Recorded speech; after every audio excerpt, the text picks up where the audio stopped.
Hey everybody, we're doing a show and we've got a person here with us. They're gonna be great. We're gonna be talking about that thing you can't say on YouTube. We'll probably call it corn, at least in the first 2 minutes, and then generally I get impatient and we just don't even really try to not get demonetized.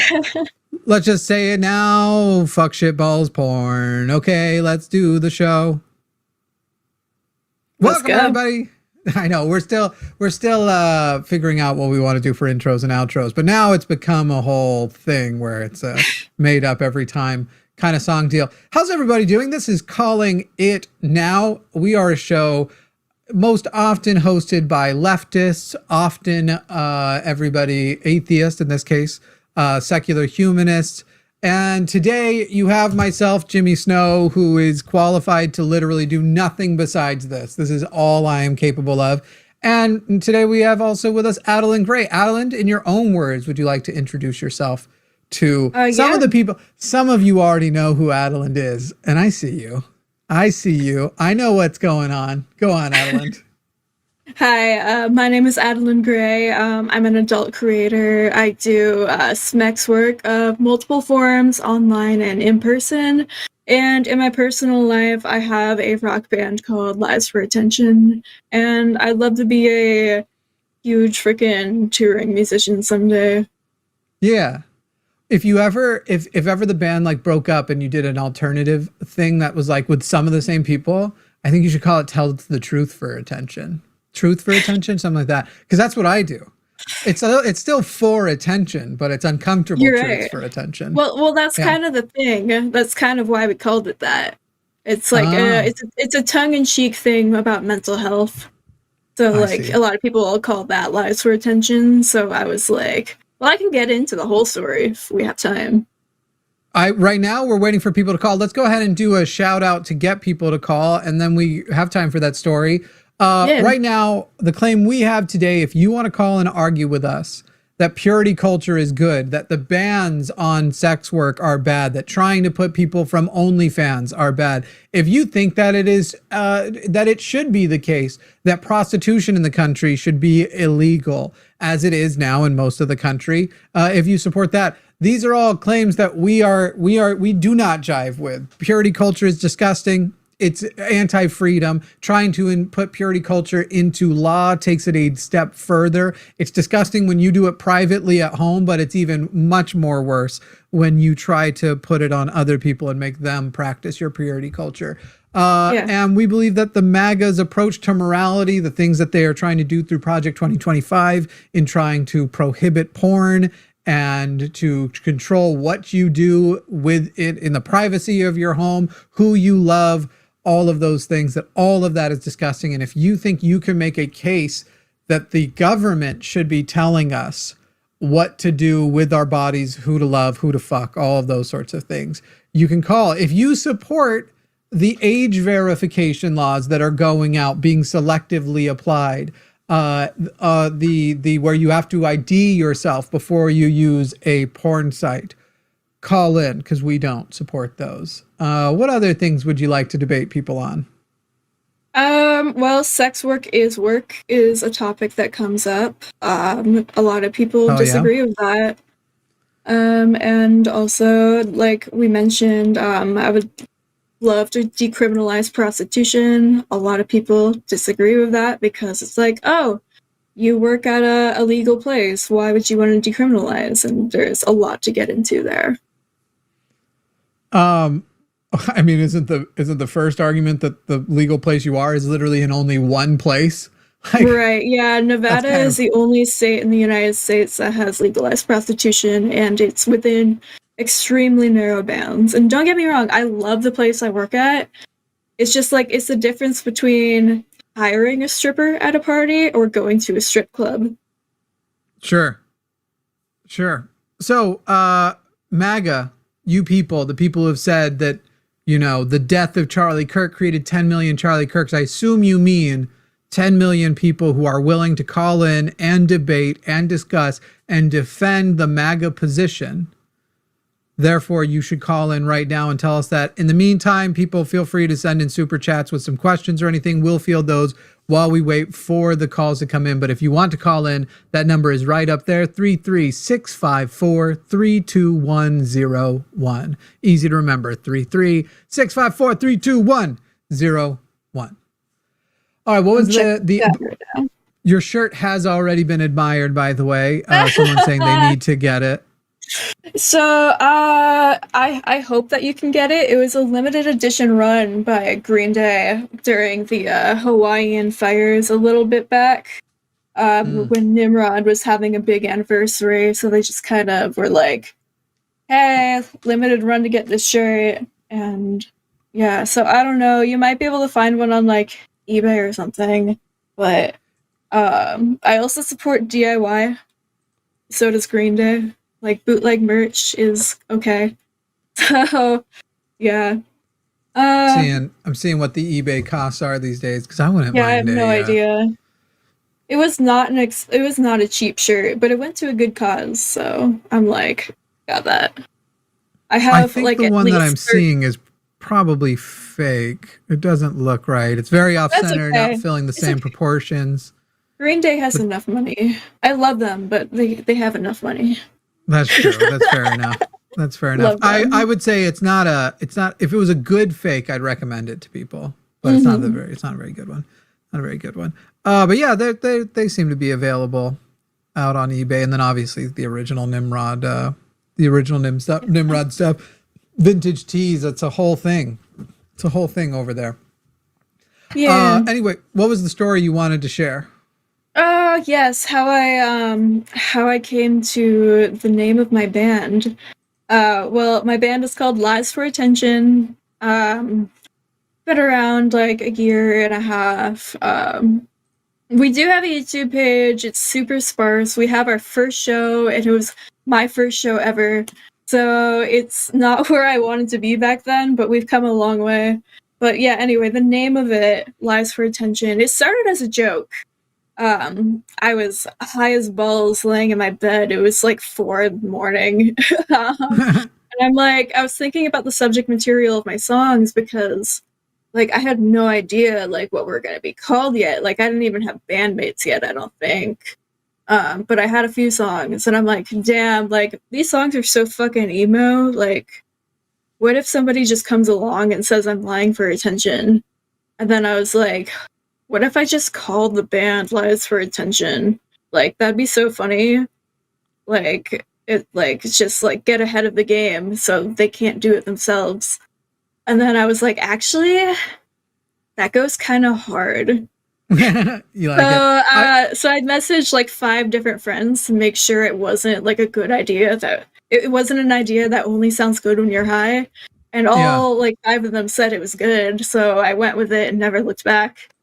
We've had some things like that naming various shows. Again, if you are MAGA, if you are Republican, if you're pro-purity culture, you're anti-sex work, you're anti-prostitution, you are anti-OnlyFans, you are pro putting age gates that are legally monitored on adult websites, all of those kinds of things, we are ready to debate you, and that phone number is up there, 33654-32101. We've had some fun naming things across the over the years. We've got some good pun work on our shows over on the line. I'm particularly attached to chewed gum, which that was one of the ones where it was almost everybody was on board with it, but there was one person who really, really hated it, and so we had to sort of litigate that. And in the end, I'm glad we stuck with it. I think chewed gum ended up being like chewed gum. One of my favorite shows over there for sure, and it. I just think it works so well as a title. I actually just watched the clip where Alyssa was talking about how she came up with that name, because like I mentioned earlier, like I didn't have a lot of exposure to like religious stuff growing up, so I didn't know these metaphors. But yeah, once I think you mean how I came up with the name. But my bad. My bad. It was, we were all thinking of them, but I think she was maybe telling you like where chewed gum itself comes from, right? Yeah, it was just a clip that was on the Line channel. But anyway. But yeah, I think I had heard of that like metaphor before used in like youth groups or whatever, but it wouldn't have crossed my mind. Like I don't know why it's called chewed gum. Is it because it's pink, like a vagina? I don't know. That's perfect. That's exactly what I know. I think it definitely was one of those ones where everybody who's ever been a girl socialized in church knew it, because it's such a common, like every evangelical girl has heard it at some point. And there's different versions. Chewed gum was just the most common version of it. A lot of them would do, you know, your teacher would come in with a piece of tape and it'd be like, okay, this girl, hold the tape and now go touch that person's shirt and then touch that person's shirt and then touch that person's shirt. And now by the end, the tape is incapable of sticking to anything. And so now, because you're sticking it to anyone and everyone, you can't stick to anybody. There's no sticking. That's crazy. So, yeah. I know there are other ones. People in the chat, someone asked if I've heard about Saudi Arabia buying EA and Jared Kushner, right? Yeah, I don't care. I all of that sounds terrible. And I'd say the comedian thing is the thing I'm hearing more about in the Saudi Arabia. And if you're one of those comedians who were like, free speech is the only thing that's important. If you don't have free speech, you have nothing. Who are like, but do you know how much money they're paying me to perform in Saudi Arabia? And here's the list of things I can't joke about, which are arguably then the only things worth joking about. You are like a total fucking fraud, and fuck you in your fucking face. In the chat, who knows what the other metaphors were? Chewed gum, unsticky tape. I know some of you will have. I know what other people was. Oh, Alyssa's in the chat. Alyssa doesn't have a wrench. We're going to fix that right now. Add as a mod right there. Yes, there we go. There we go. Sorry about that, Alyssa. Alyssa, what are some of the other metaphors like that? Because I know there are others. I guess you can't really do...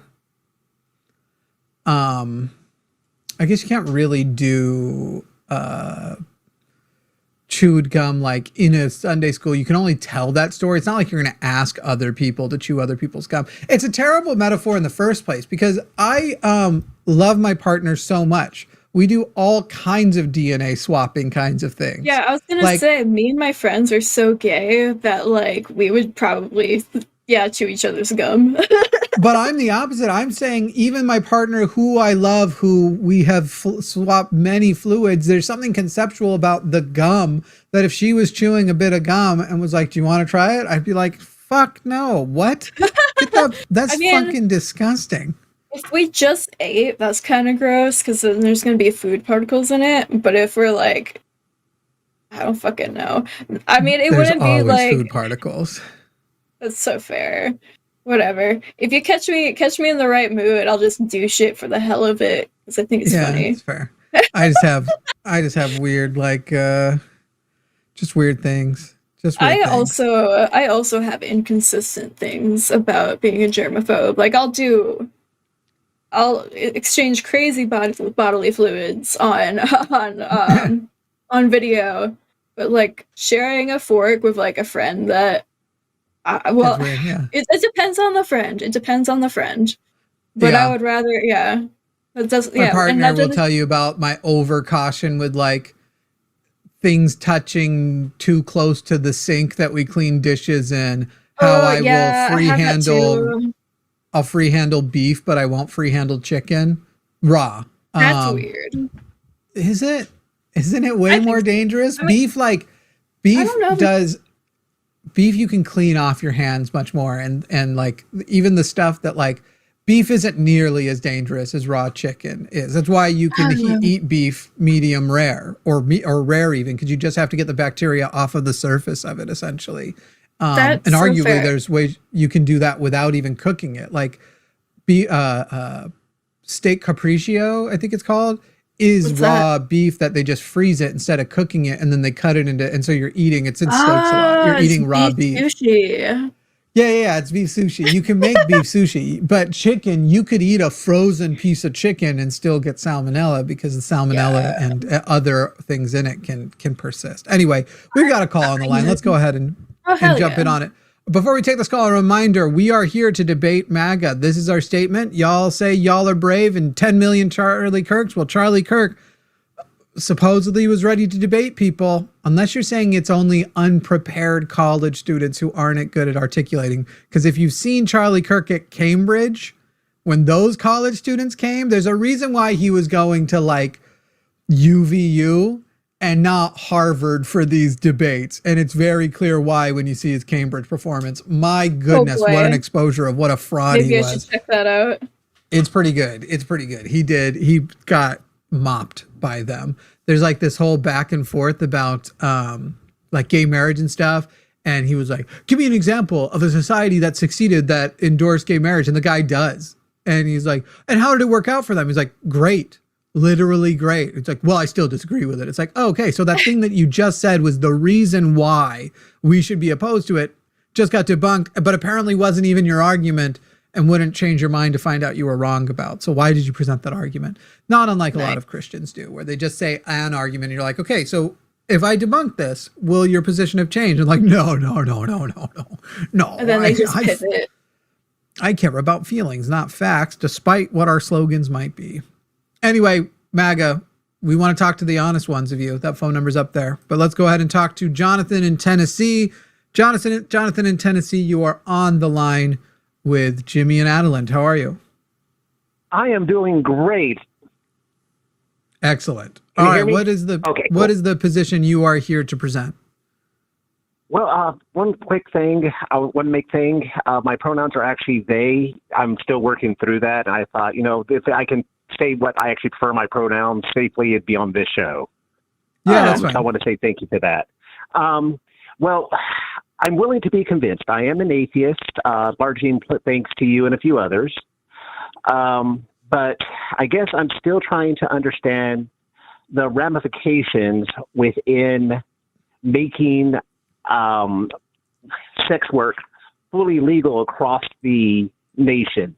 One thing I don't know, because I was raised overseas most of my life, and I don't know, is it a federal law or a state law that it would be in? How would that look like in your eyes? Because I don't know what the benefits versus the cost would be.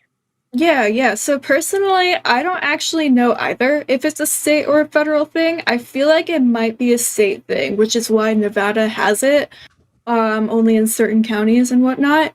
But to answer your question, I actually don't support legalization across the entire country. I'm in favor of decriminalization, which is essentially just like making it not a crime.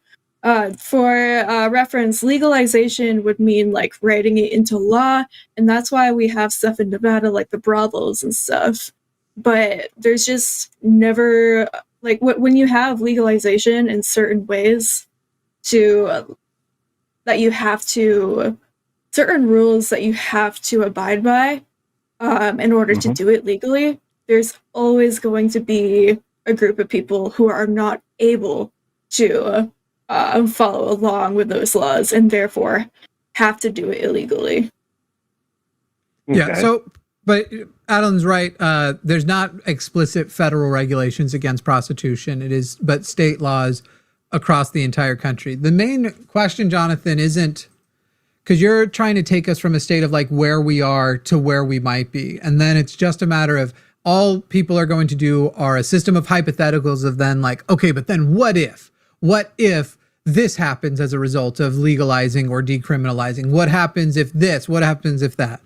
And the problem with that is that we can all make up a million instances. But when we look across the world at countries who have legal prostitution, places like Australia and others, they actually, a lot of the issues that are created right now by prostitution being illegal go away. The things, the systems of, if you're in a system that is illegal and that's the thing you've turned to make money, generally there's also going to be exploitation and abuse because you don't have the ability to go and rectify that abuse by going to the police or whatever, because you are already in a system that's illegal in the first place. That's why people who get away with murder, it's like if you murder a prostitute, your chance of getting away with it go way up because nobody's looking for prostitutes. But in general, like the things you hear about pimp abuse and the like, all of that stuff comes from, like abortion. Making it illegal doesn't make people stop doing it. It just makes it dangerous. And so it should be much more about, if we live in a country where generally, besides taking care of people's basic needs, the government is supposed to take care of its people. I'm that kind of socialist. Like everybody should have but a Republican or a libertarian should be able to at least appreciate half of this. So my socialist side is everyone should have housing, everyone should have healthcare, everybody should have everything they need to live comfortably because we have the resources to do it. But then I have the small L libertarian side of me that is also like, and the government should stay the fuck out of my business. What I want to do with my body, what I want, like that's none of their business. And like, so I don't think women. Sorry, Jonathan, go ahead. Oh, so more of a balanced approach from what you were saying, Mr. Jimmy. But more of a why should it be illegal? If you're going to be opposed to it, if you're like, I don't know if we should decriminalize it everywhere, I don't know if whatever.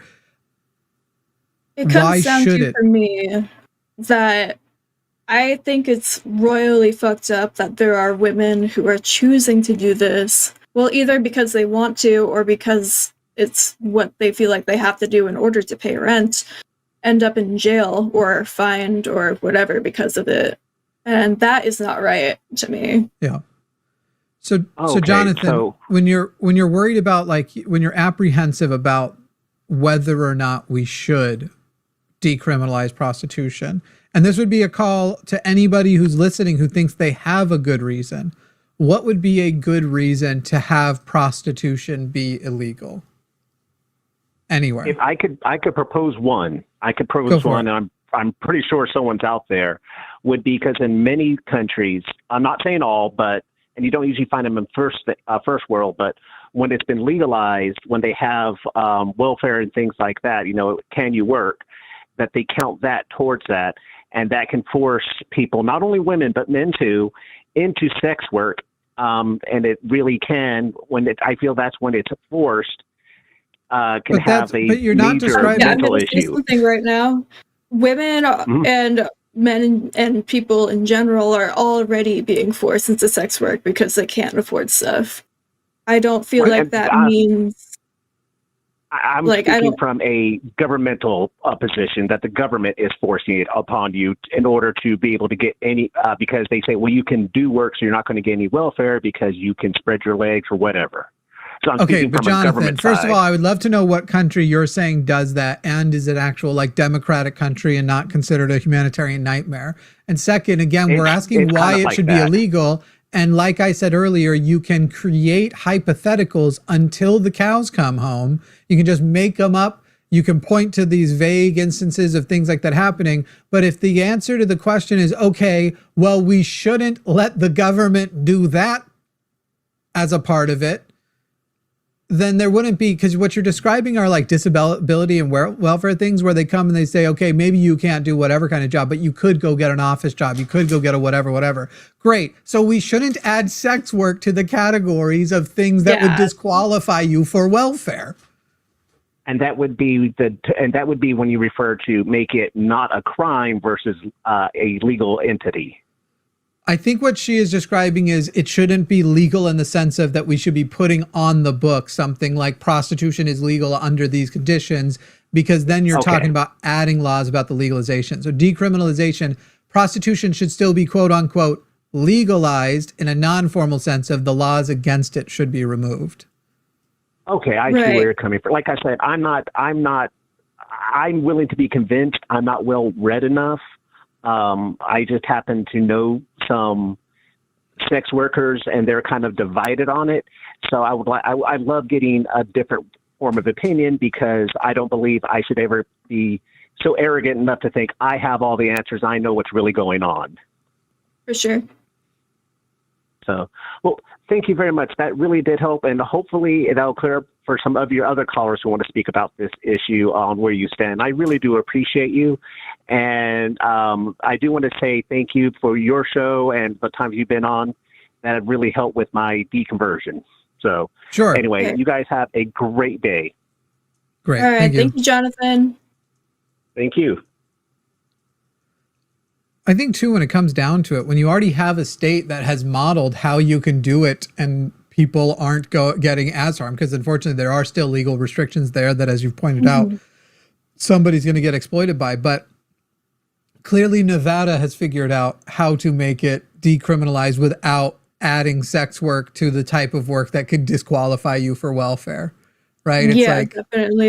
But There's only like 5 or something. I don't know how many. There's not very many brothels out here, and they have to be in a county that has under a certain population. And I think it's, if I remember correctly, you actually can't open a new one. You can buy one, but if one like gets burned down and doesn't get rebuilt in time, well, then it's gone.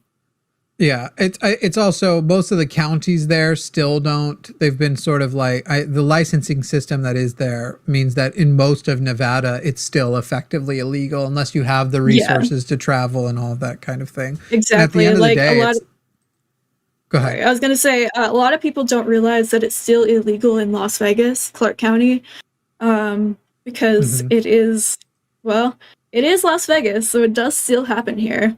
But yeah, the none of the ranches are in Vegas. The closest ones are just over an hour away.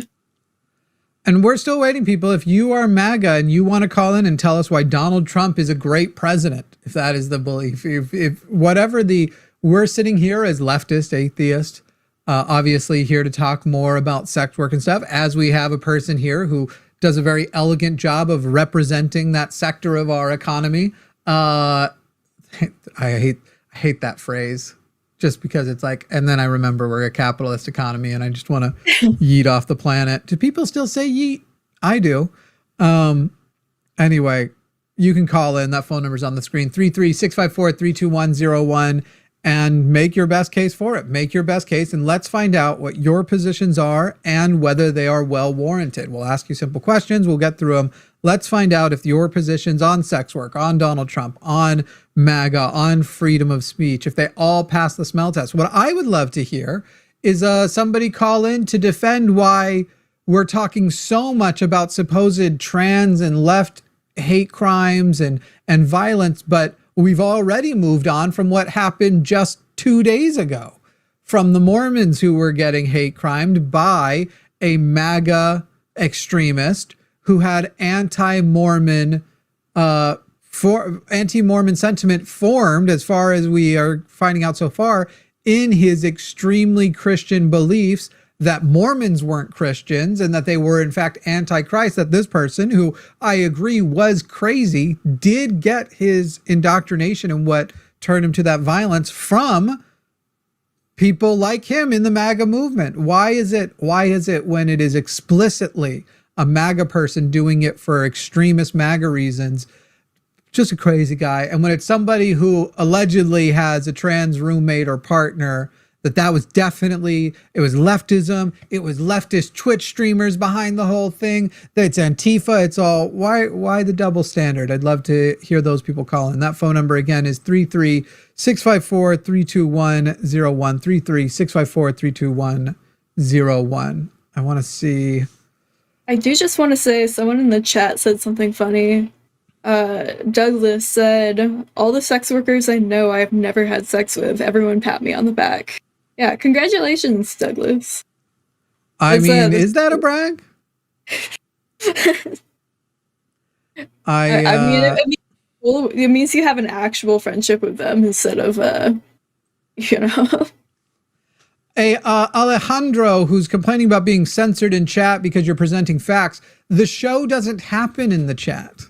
The show happens right here. So Alejandro, if you want to call in and make your point and present the facts, that's how you do it. It's that phone number, 33654-32101. You're trying to have a show in the live chat. You don't get a distract. I didn't summon, right now we're up to 800 something people. We'll get into the thousands before the show is over. That's generally the routine. We don't summon our audience and the people. We didn't build up a subscriber base. We didn't do all of that so you could have a sideshow in the live chat. If you have the facts, if you can come and you can bring the fight, bring it right there. 33654-32101. You don't get to complain about censorship and fucking like echo chamber shit on a show where you can literally call in and make your point. Right? You don't get, that's not how it works. Alejandro, it's much call more in. Efficient that way. Way more. It's just like, because I'm not, as much as I'd love to watch chat all the time, it's too much. Well, yeah, but I wouldn't love to watch that all the time. It's just not an interesting show. It's not interesting, and it doesn't. The idea of like having it's like a hybrid. It's like how half as ill productive as a Facebook debate is, where it's going to be like, okay, like I'm going to make my point, and now I'll just wait for him to Google and post a link or whatever it is for him to. It's just not an efficient way to have a conversation, anyway. And people Definitely. like who are going to watch it on rewatch. It's like, oh, people, let me tell you what the person is saying in chat, and we'll have the debate this way. Utter nonsense. Yeah, that doesn't really work. I personally, I mean, I'm just used to streaming in a different way. So I love shooting my shit with chat, but this is a little bit of a different conversation. If I was gaming right now, I will say I've thought about doing that. We've got some calls that are being screened right now to get the information for the production and everything. We'll get that going here in a moment. And careful, some people in chat. Look, we on this channel are pretty reluctant to time people out, but some of y'all might end up in horny jail if you're not careful. There's places where you can do that, just not here. Right. There's places where those thoughts that you're trying to imply, you can pay some amount of money and share them directly with Adalind. My socials are right here. She's easy to find. Or just Google my name. And so, yeah, y'all, why go to horny jail when you can go to the horny party? Hey. Heyo. What was I talking about before I said that part? We're talking about call-ins and chat and I was thinking about else. I might do some debates one day where I'm like, some of these debates are so easy on specific topics that I can game nonstop. I'll put on some game and I will show you I don't even need to stop gaming to be able to debate certain specific topics. Some of them you have that easy. Some of them are that easy. Some of the topics are legitimately that easy. Anyway, continuing on, we're going to go ahead and talk to Justin in North Carolina. Justin in North Carolina, you are on the line with Jimmy and Adalind. How are you, Justin? I'm well. How are you doing, sir? Just fine. How's North Carolina this time of year? It's been raining most of the day, but it's pretty good. It's cooler than Georgia anyway. Georgia's still hot. We could use that over in Texas, that rain right now. All right, Justin. Well, it says you're here to talk about your vote, and it looks like your vote was this last November for Donald Trump. Correct. How many of your votes were for Donald Trump? Like me and my family included, you mean? No. I mean, Trump versus Harris. You voted Trump, right? Yes. And versus Biden? That was the first time I voted for him. No, didn't vote for him. Didn't vote for Biden either. Who'd you vote for in 2020? More of I didn't vote for either Clinton or Trump. I thought both, well, still did you kind vote of third the same party sentiment as I had then. No, I didn't vote for anyone then because in 2016. I felt like Clinton was terrible. Yeah, I felt like Clinton was terrible, but I didn't think Trump being a TV, I never liked Trump before he even ran for politics. I just thought he was this goofy guy that wanted to be famous. But I will say I liked a lot of what he said. It was just like, can this guy actually do this, or is this an ego thing for him? Because I do think he's an egomaniac and still do. So did you vote third party, or you didn't vote in 2016? I didn't vote at all. Okay, so and Trump was too much, but in 2024 you got your vote. Do you mind if I ask how old you are? I am 39. 39. You said that you asked about your family. How big of a family do you have, if you don't mind? Any question I ask, if it starts to feel too personal, you don't have to answer, but I like to get as much profile of a person as I can. I have a wife and a son. Wife and son. Is the wife, or is the son voting age? I almost said is the wife voting age. I really hope so, Justin, but is the son? Yeah, no. My son is 17. He'll be 18 in December. Okay. So you voted Trump 2024, no vote 20 and 16. Just out of curiosity, who did your wife vote for? If you feel confident in those three elections, who did she vote for? All three, or just this last one? The last two. Last two, gotcha. So more conservative than you, more MAGA than you by 2020. All right, so we've got Justin. Justin's 39. Him and his wife voted Trump. He did not vote for Trump before that, feeling he was too goofy, doing it for the attention. Seems like you were getting a narcissism vibe. But somewhere between 2016 and 2024, he won your heart and you voted for him over Kamala Harris. And now that we've set up that whole profile, I would just love to know why.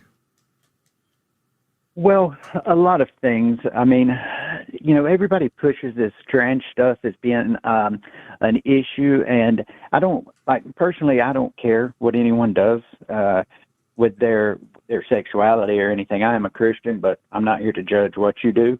My issue was the teaching kids, like when I was, you've heard these arguments, but I agree with, like, when you're 5 years old, you might think you're a Ninja Turtle. Like, you don't know what you are at that age. So if you're having fun playing with your sister, you might want to be a girl. Then the next day you might want to be a boy. You don't have the logic and reason in your brain to decide these things. So these people that say it's okay to tell a 5-year-old you get to choose your gender, I think that's patently absurd, just because if you talk to a 5-year-old for 5 minutes, they're not smart enough to pick out dinner, much less their gender. And then if you affirm that and say, no, you said you wanted to be a girl, so now you're a girl. You can't change that. This is what you want to be. You just don't be scared. And I think a lot of people love the idea of having a trans child. I just didn't know how long to have you go on, because I could have told you at the beginning of your monologue there, but we've waited till the end now, that none of what you described is the position that Kamala Harris supported, nor is it a public policy position. So you fell for right-wing propaganda. There is no stance that we should be teaching kids as young as 5 that they are trans. There is certainly not a single person, even in the queer movement, saying that if a kid says they think they might be a girl and then change their mind back, that you prohibit them. In fact, it is just about the only things there are, and certainly not at 5 years old, is including in sex education the ability to teaching children that certain people exist, so that language exists already, which we already know is a good way to prevent a child from being abused, because they're able to recognize ways in which they might be being abused. So none of what you described was a Kamala Harris policy. Go on. I also believe that. Question. Let Adalind reply first. I was about to say, you go ahead. I also just want to add that gender can actually be a really fluid thing. Like, in the past, my teen years, I identified as gender fluid, and I really believe that I was more gender fluid back then, and now I've kind of just evolved into more feminine, non-binary. And I also know plenty of people who gave something a try, they decided they didn't like it, and then they moved on. Like, that's kind of the beautiful thing about being queer, is that you are not stuck in those solid boxes, that you are allowed to explore that if you want to and change your mind, or maybe stick with it if you like it. So Justin, as you reply, instead of resorting to a Fox News summary of what they think are happening with kids in school, would you give us specific policies of either the Democratic platform or Kamala Harris that would have, to that end, something that would have actually happened? Well, now, I said that was that's not the whole thing. I said everybody talks about this. I don't think Kamala was qualified whatsoever. I don't personally like Trump, but I didn't think she was qualified either. Would you have? So let me just ask you this then. President. Would you have preferred, since Joe Biden had been a senator prior and had been a vice president prior, would you say that he was more qualified than Kamala Harris, so would have at least been better because he was a senator and a vice president? well, maybe 20 years earlier. I mean, the Joe Biden Sure. But on that basis, whether he's younger or not, you'd say because he used to be a senator and a vice president, he at least was more qualified than Kamala Harris. Maybe on paper. I don't know about actually, right. Paper so let me ask you, what was Kamala Harris's resume again? Well, she was she was a district attorney in California. Attorney General. And then Attorney General, sorry. And then she was something else in California, but she held like a senator, an official role, senator. A senator. And what was she after she was a senator? I couldn't tell you. Well, she was vice president. Vice president, right. So listen, here's what I'm hearing from you. Donald Trump, never been a politician, has admitted he used to use money to play the political game, and obviously still does. Never been a politician, much like like a pilot of an aircraft. Never had a pilot's license, right? Never been a politician. But your problem is Kamala Harris wasn't more qualified. So let's go then. No, Justin, I'm going to finish, and then you will get to respond, Justin. You will get to respond, Justin. I promise you. Justin, I promise you're going to get to respond, but I'm going to finish. Go ahead. Joe Biden was a vice president and a senator. Qualification-wise, like you said, maybe 20 years ago, you still disagree with him, but more qualified. Kamala Harris was a vice president, a senator, and an attorney general, was in politics her whole life. And while I'm not a Democrat and don't like things she did as an attorney general, the concept of qualified, she is actually more qualified. Her resume is more qualified than virtually anybody who has been president in either of our lifetime. So please do explain to me why Kamala Harris, attorney general, an elected position, senator, an elected position, and vice president, an elected position, did not qualify her, which was your word. She's not qualified. And I dare you to be completely honest, but I wonder if you will be. Go ahead. What is it that makes her not qualified?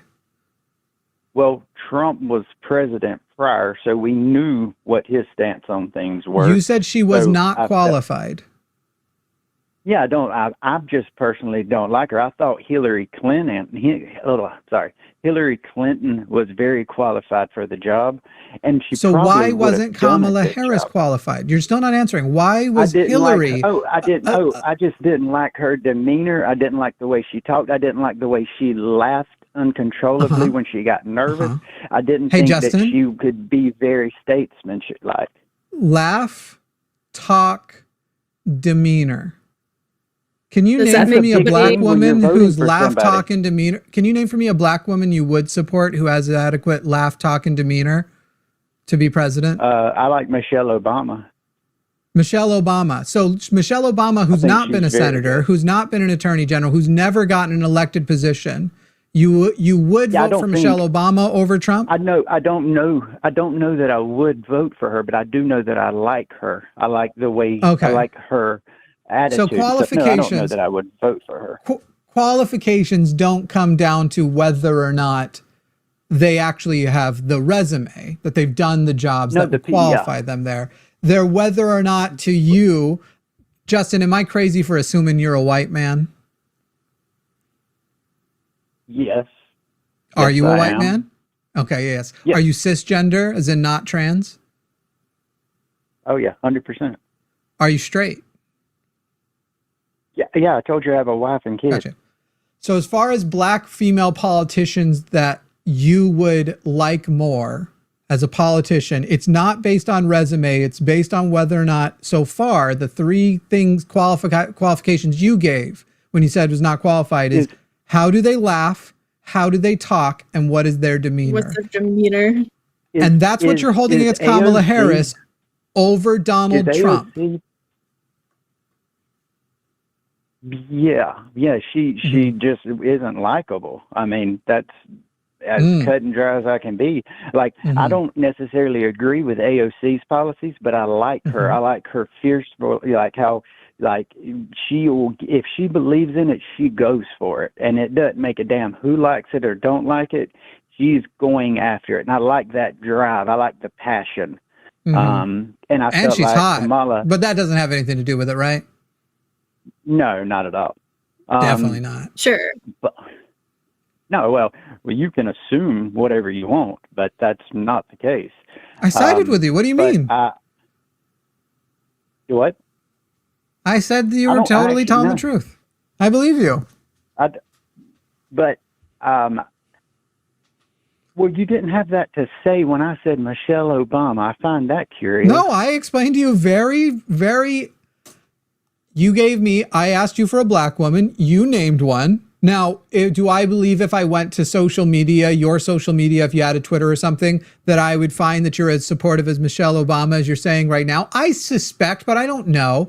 I suspect there might be a different story told there. But I asked you, there wouldn't be a black woman who you would support. You did say you wouldn't actually support Michelle Obama still. You wouldn't still vote for her, which is what I asked you for. I asked you for a black woman you would consider qualified and would vote for. But anyway, you went with Michelle Obama on the basis of she would make a better president, not because of her resume, but because she has a better laugh, talk, and demeanor. One could say she's, I don't know, assimilated a little better. Maybe that would be a way. Maybe that might be a way to put it. I'm just looking for a way to square your circle here, buddy. So, Justin, what was positive about Donald Trump? Because you haven't given me a negative Kamala Harris policy yet. Sorry, what? Can't we be fluid here? You can get your fluids all over here, buddy. Can I be fluid in my thoughts? Yeah, okay, we've already discovered there are some black women you like and some you don't. That's fluid. Didn't Kamala keep people in prison? Kamala, didn't she keep people in prison that wasn't supposed to be for like fighting wildfires and stuff like that when she was the wildfire thing is crazy, but yes, she as essentially the top cop of the nation, of her state, definitely went full cop. She did some shitty things as a cop, and I think that was shitty. But I had two choices to make on November 5th, and I chose the less shitty one. But definitely she was. Well, she supported. I have the same feeling. I just chose the other side. Yes, but your other side is shitty one.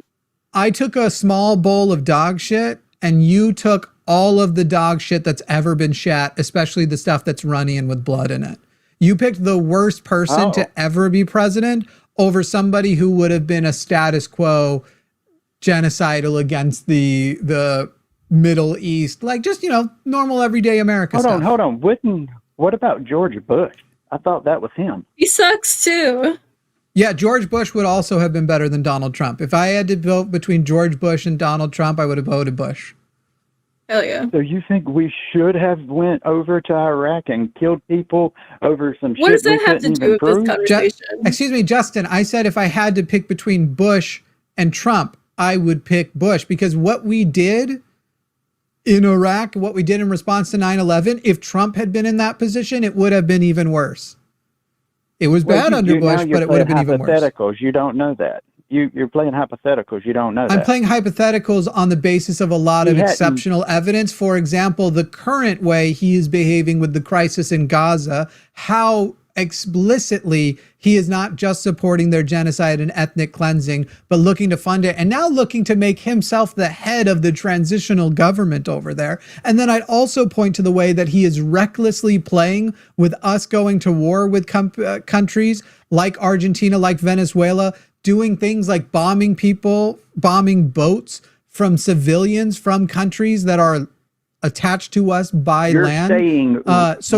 Everything we could say is hypothetical, but you saying he wouldn't be worse would also be hypothetical. Justin, so who has the better position based on the actual information we have? But you're saying playing with going to war and actually going to war, which is what Bush did. Trump hasn't gone to war in his first presidency. Donald Trump has definitely committed acts of war. When you say they haven't gone to war, it's because the countries basically haven't declared war back. But he has also expanded and exploded multiple war conflicts, both in his first term during the Yemenis genocide and now during Gaza. And after promises of ending wars, is committing acts of war on other countries. And by the way, declaring war. I agree with you. Excuse me. And when you say he hasn't gone to war, he's been declaring war on American cities. like Chicago. Yeah, I don't really care Portland, for that either. They're going to find out why. We're going to show them why we call it the Department of War, sharing photos of Chicago on fire. They literally had today a a summit where they brought in all these generals from across the world and just jerked off on stage about how homicidal they are. How Pete Hegseth going up there bragging that they are reducing the what are the rules of engagement, and basically saying, no, you're a lethal force. Fuck rules of engagement. You're there to kill, go kill. And Donald Trump up there, Donald Trump, you're trying to pretend isn't like fucking getting turned on in as much as he still can. He's a rather old man by the concept of war, but is changing the name of the Department of Defense to the Department of War. Like, what are your values? You don't think it was very strange that we kept getting told, oh, Biden, he's healthy, there's nothing wrong with him, and you're ageist if you think that there is something wrong with him, when he couldn't string together two sentences, and we were constantly lied to. Justin, do you need a link directly to the video from a year or two before the election where I said he absolutely cannot run for re-election? That would be absolutely absurd, because it's several of them. You're talking to me. I haven't supported Biden being the nominee at any point. So for you to sit here and be like, you don't think it's strange that clearly they lied? Yes, they lied. It wasn't as bad as your side portrays it as. In fact, Biden is still present day, still more cognitively functional, even though not on a debate stage, than your current dementia-riddled president who can't keep the poopy in his pants. Well, you don't want to do the age thing. Why are you sitting here? You're going to want to do the age thing about an election that Biden wasn't a part of. You know who doesn't have dementia? You know who isn't having age-related? You know who? Hey, you know who isn't having age-related brain rot? You know who isn't on their way out of this world and so actually has an active stake in what happens to it? Kamala Harris, who you voted against. Have you read her new book? I am not a Democrat, so if you're sitting here and pretending that I'm going to read that and be like, oh, well, now I support her. I don't support Kamala Harris. She's a piece of shit as a person. But against Donald Trump, I do support her as the president, when those are your choices. Yes, I know in her new book, she basically solidified that she's a piece of shit. Me and you pretty much agree on the thing. We just chose different sides, but we both agree that neither one of them are great choices. You just think my choice was worse, and I think yours was worse. Right. Yeah, I'm saying you chose Hitler, and you think I did. You chose Hitler, and I chose Bush. That's basically the difference. That's an absurd statement.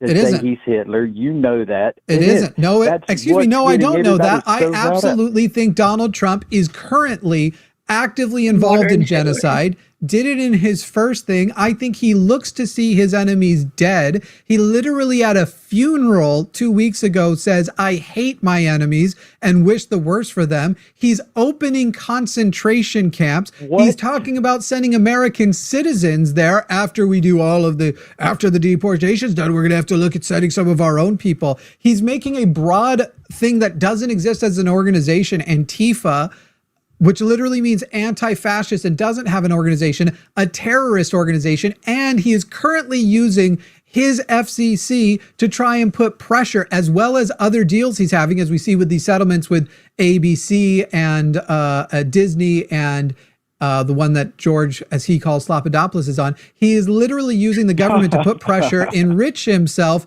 and threatening their deals and their mergers and everything, unless they play ball with him, which is like direct Goebbels level censorship. The idea that you're sitting here going, I think it's absurd that he's Hitler. I think if Donald Trump could get away with a Holocaust, the reason you don't go straight to a Holocaust is the last guy didn't get away with it. Mm-hmm. Jimmy, listen, I love to hear you talk, but Biden's White House did the exact same thing. They threatened YouTube. They threatened Facebook. No, they didn't. Brother, look it up. It 100%. Yes, I will. Excuse me, Justin, I can even tell you the report it was in. He called Mark Zuckerberg went to Congress and testified that there was pressure put on, but also said at the end of the day, he made the decisions and no threat was made. So yes, every government has said, hey, this is information, which by the way, So did Donald Trump. And this is nowhere near at the same scale as do this or we'll pull your deals, we'll pull your licenses, we'll make sure that your company goes out of business. None of that happened under Biden. You're just sitting there repeating. They did everything they wanted them to do. No, they absolutely did not. No, they absolutely. It's hilarious that you people say that, where you're like, oh yeah, they shut down the anti-vax arguments. They shut down the Hunter laptop stuff. They used their power to make sure. And yet then how come I never stopped hearing about it? Mm-hmm.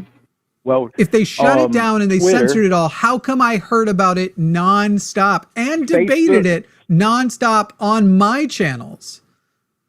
Well, because it wasn't widely reported, but Facebook, I'm trying to think of when he said it, but Zuckerberg said what they did was limit the engagement it could be received because they were told it was Russian propaganda, which was obviously a lie, but the government told them it was Russian propaganda. Excuse me, it wasn't obviously a lie. It wasn't obviously a lie. And in fact, a lot of those things were, in fact, when they were testifying about what to censor, he wants to back off things that will continue to let Russia bots. This is the thing. I can tell by the way you're recalling the details.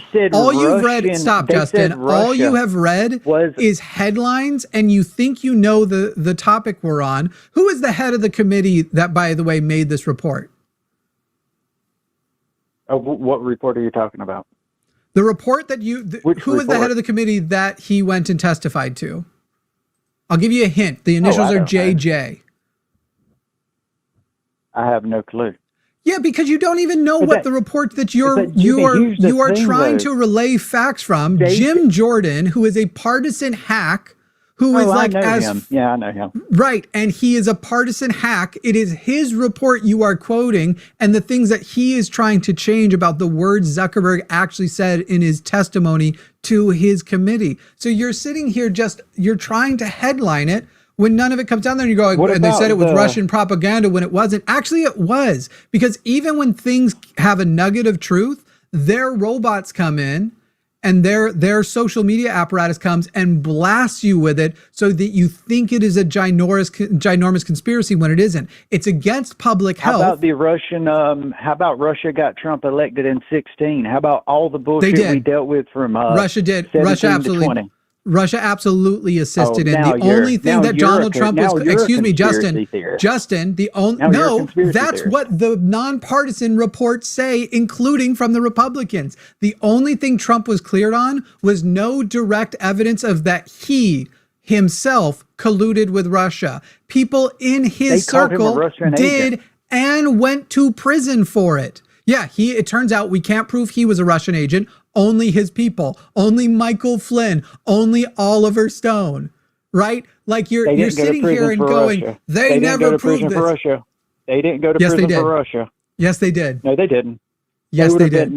They would have been locked up for treason if they did that. They did not go to prison for Russia. No, we don't use treason laws that way. And guess what? And guess why they're not in prison anymore? Do you know? Well, I would assume Trump pardoned them. Yeah, no shit, Trump pardoned him because he does not have a single modicum of respect for you or anybody besides himself. Maybe Ivanka, but that's his first love. If he pardoned them, that means he has respect for them. You just, like what you said just made no sense. If he pardoned them, that's because he has respect for them.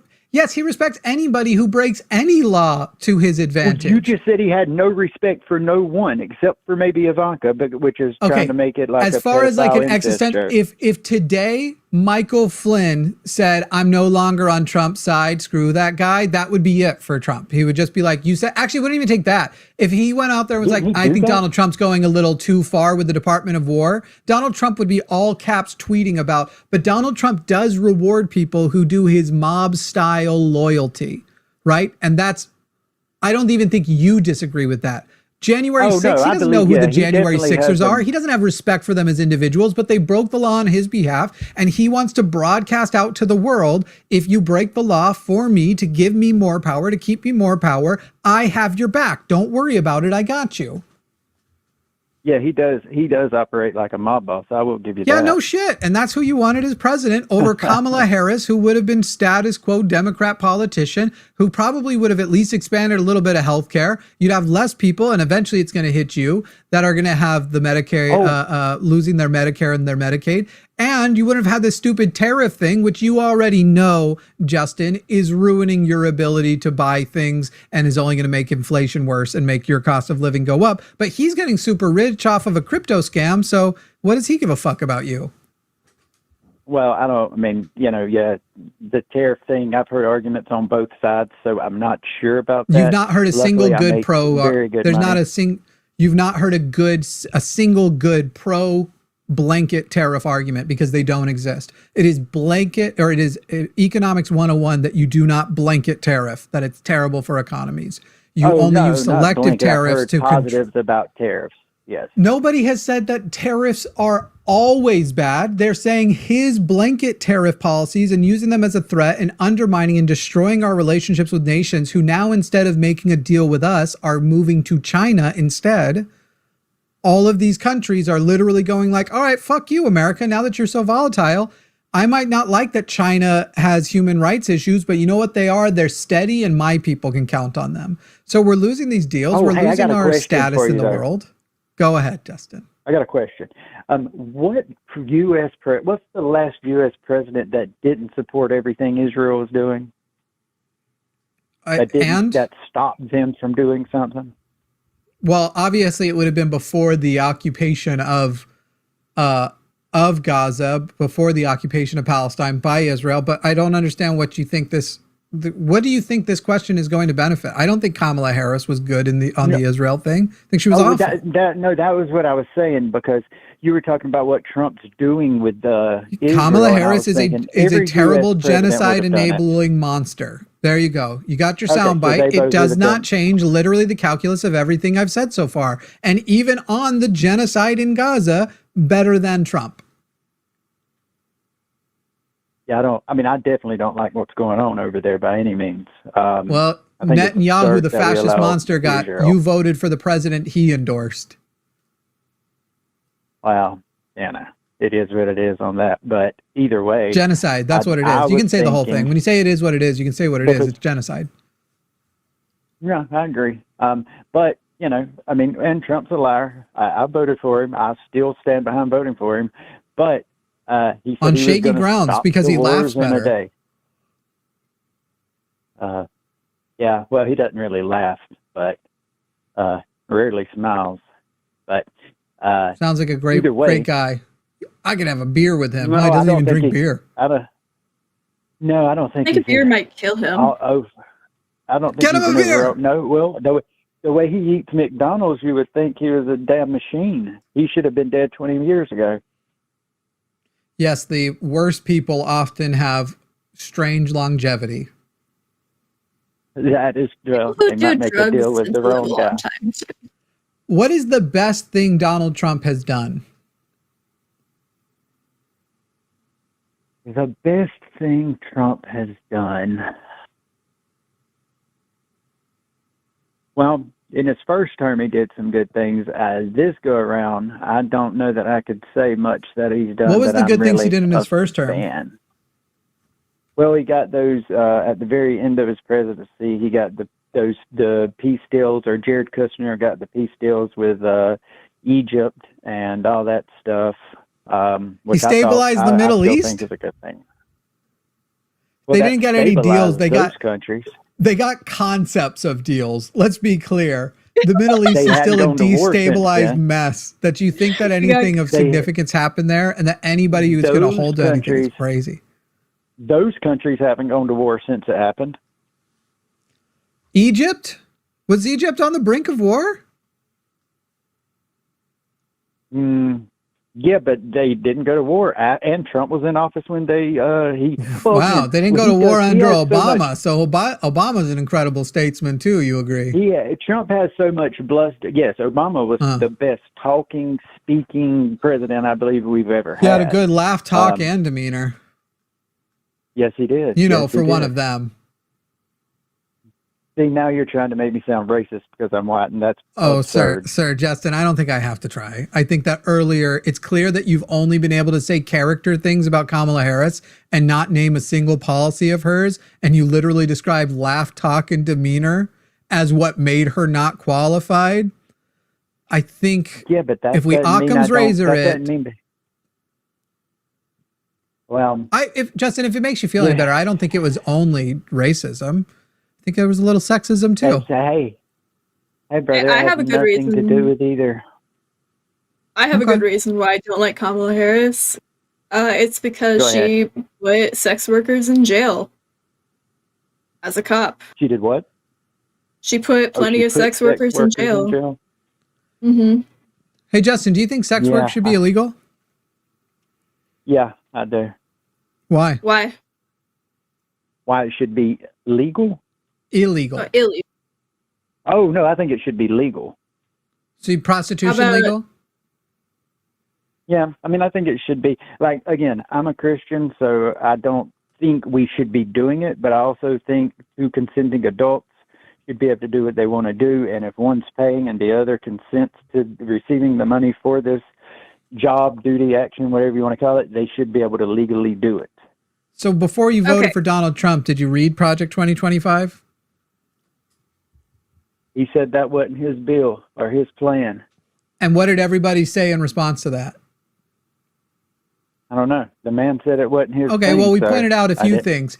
He said that wasn't his thing, but first of all, he had already begun fulfilling it in his first term. Second of all, the person who wrote the foreword to the book, the publication on Project 2025, was literally his vice president. And the people responsible for Project 2025 are also the people who chose his Supreme Court nominees. And so it just wasn't at all believable. So now, Justin, now that he has become president and we told you it was definitely his thing, has that turned out to be true? Were we right when we told you it was his thing, or has he proven it was that we were lying and that it wasn't his thing? Well, it all hadn't been fulfilled, so we'll see. What percentage has been fulfilled, and what percentage is still in? What percentage of Project 2025 has been fulfilled? Church and state. Donald Trump doesn't. What separation of church and state? What percentage of Project 2025 has been fulfilled? Well, you have to think there could be coincidences in what Donald Trump thinks and what they think, but some of their things. I don't remember the whole deal. I mean, their whole plan. Whenever it first got popular, I looked into it. I doubt you know any of the plan. I mean, they made it ridiculously long on purpose. Well, that's in the most recent independent tracker of the proposal, 317 proposals in Project 2025. How many of those 317 would you guess have been fulfilled? 272.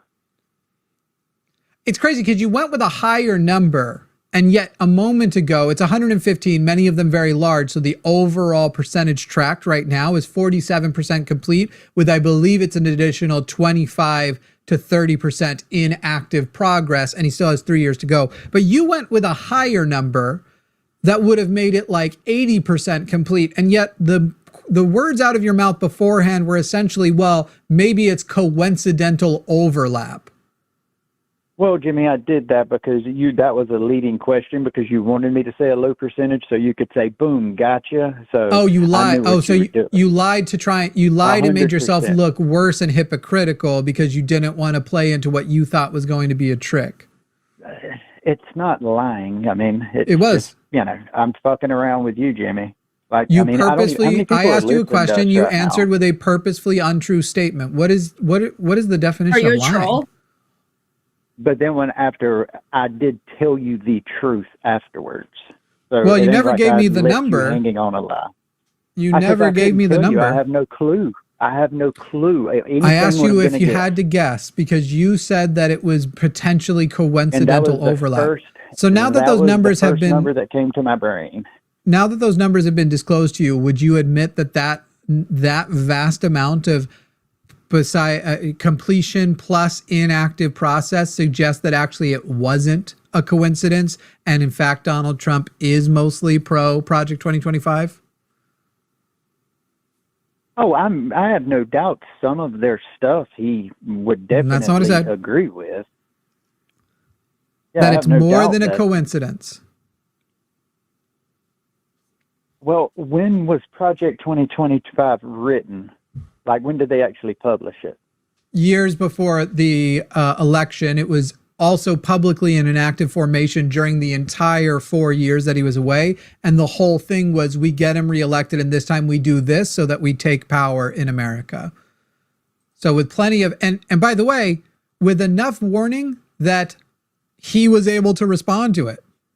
With enough warning that we were able to tell you that he's lying to you. And now the original question was, who was lying? Us saying he is for Project 25, or him when you evaluate how much of the stuff he has done? Well, I would like to know how many things you were wrong about, because you probably don't talk about that, do you, Jimmy? Go ahead and give me an example of a thing you think I was wrong about. Brother, I've never heard of you.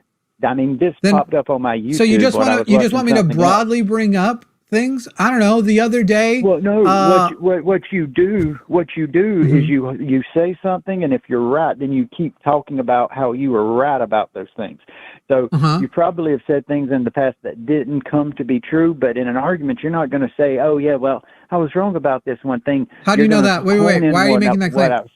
If I have a thing that I need to come clean about being wrong about or explain. So you're just broadly saying, you're bringing up this point to get away from the debate, and you want to get to an ad hominem now of you think that if I was wrong about something, you think that if I was wrong about something, I wouldn't come clean about it, I wouldn't admit it. Are you just wanting me to list off things I remember being wrong about right now? I think if someone listened to you day in and day out, I don't know how often you go live, like I don't know how often you do this, but I think if someone were to call you and call you on it, you would say yes. I'm sure it'll pop up in my feed a lot more now since, I watched it for about 30 seconds before I called you and was like, let me call that. Because, even though we disagree, I like your two vibe. And even though I don't agree with you on a lot of things, you seem, we just disagree, but doesn't mean you can't be a good person and, all those things. So I was like, well, I'll call in. We can disagree, but agree to disagree. Oh, I don't agree to disagree, because that sort of suggests when people want your acceptance of that statement, it's sort of like saying, like, can we just sit here and both acknowledge that we both have our opinions and they're as valid as each other? And no, I actually see your opinion and any MAGA opinion. And by the way, if you're watching right now and you're MAGA and you think you have an opinion that's superior to me that you can back up with facts, that phone number is right there. We'll be on the phone with Justin for probably a couple minutes more, but we're ready to talk to you. 336-54-32101. Easy to remember, 336-54-32101. It's on the screen there.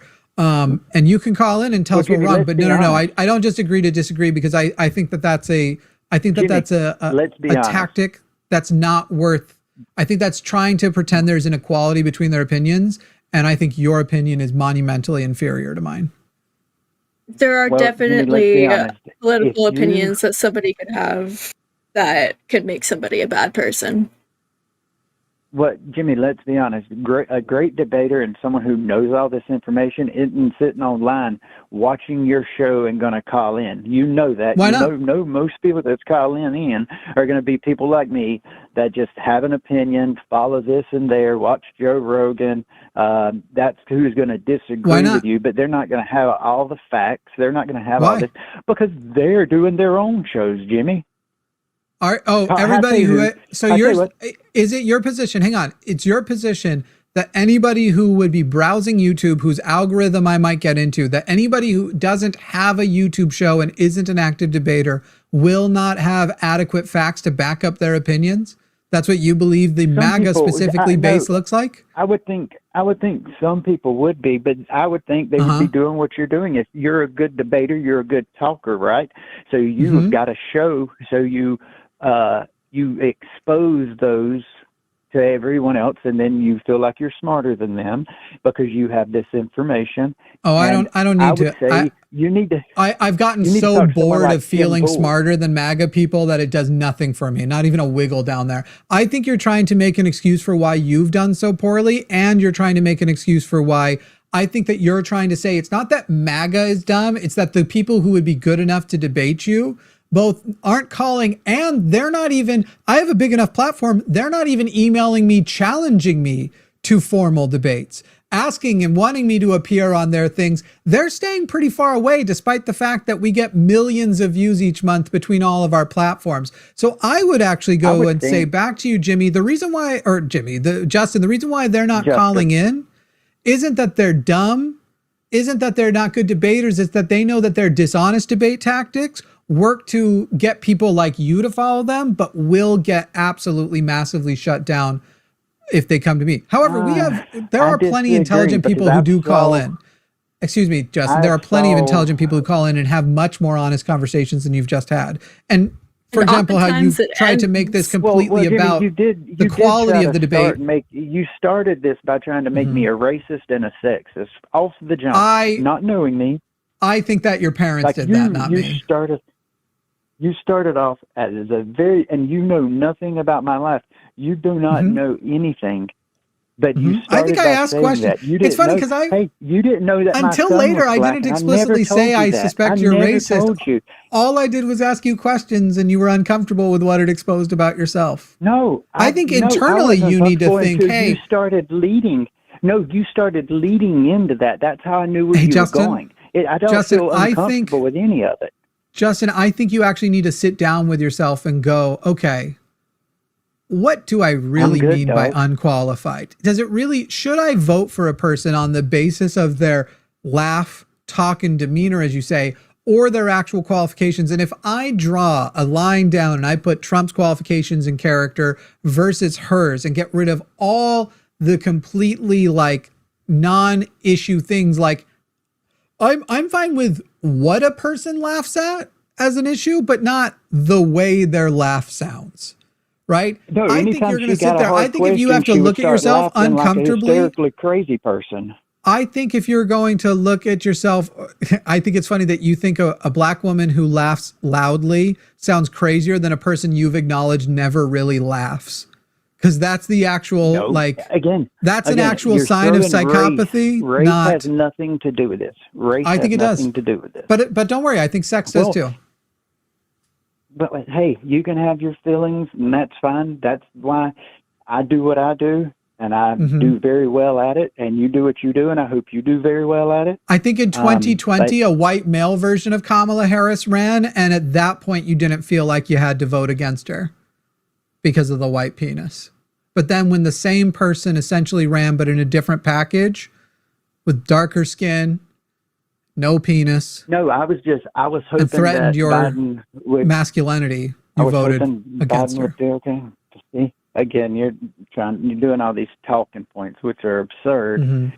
Yeah. But you haven't debunked them yet. I hope. Tell me about what black friends you have. You don't know me personally. You're making that, and I knew that was coming. You have a lot of black friends. I don't have to tell you this. Yeah. Well, that's none of your business. Yeah. It's not racist. Some of my best friends are racist. Oh, you tell me. That's what I was about to say. It's not racist. I got black friends. Yeah. Either way, hey. Are you saying you don't want to engage that because you actually don't even have black friends? Well, I do, but that's. You sure? Neither here nor there. Oh. Maybe you should talk to them about this.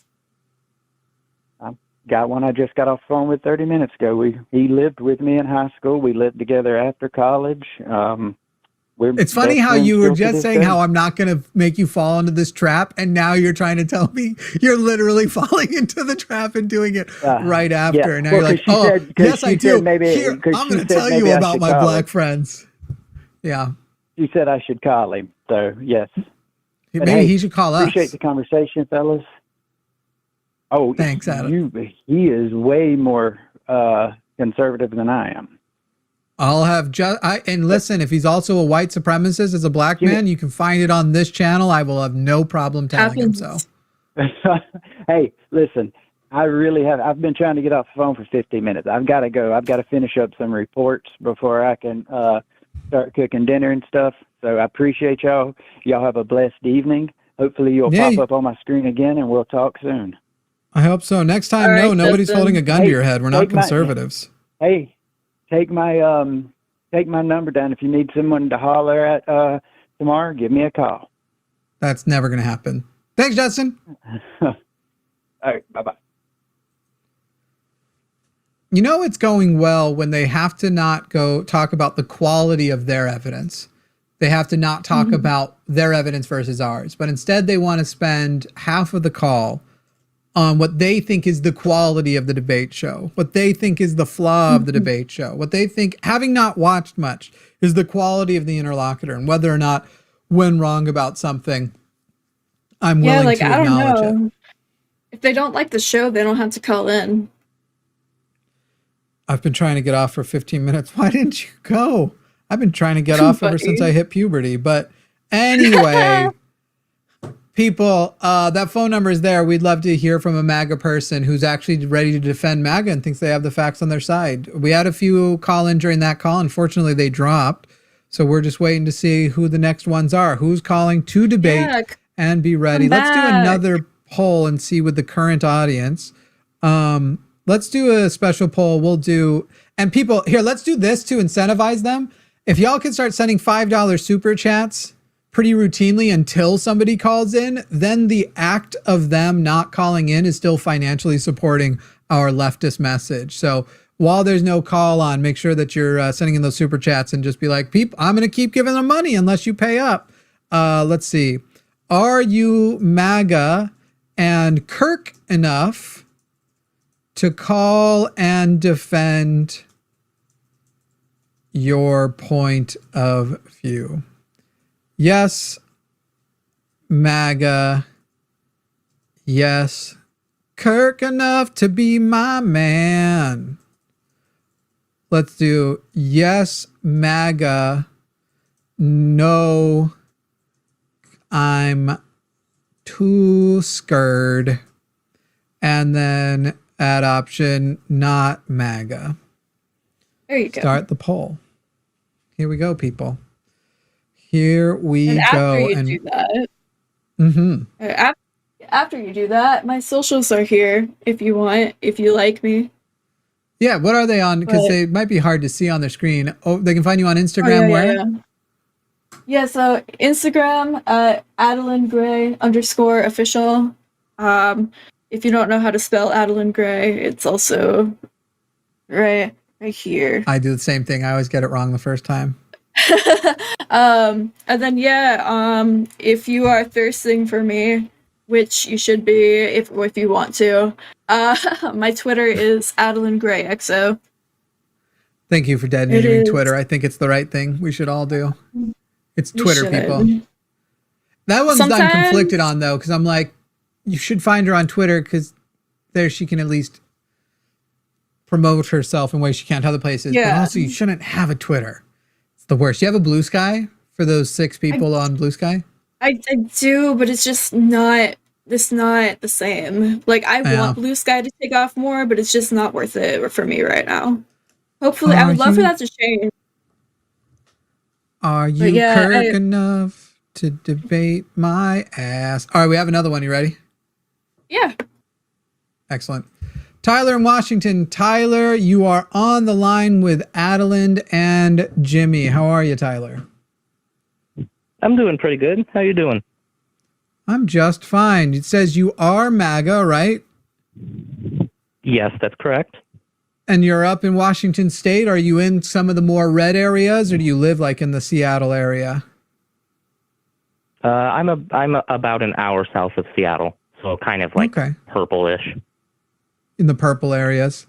Do you have any black friends? Like no, I'm kidding. That's just a reference to the last call. Purple-ish area. Do you have any blue-haired friends? It is Seattle area. I imagine so. Yes, I do have friends who are liberals. No, blue-haired. I do have friends who are very liberal, and we disagree on politics, and we are still friends leftists? anyways. Any leftist friends?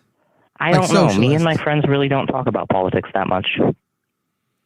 That might be a good choice to maintain friendships at times.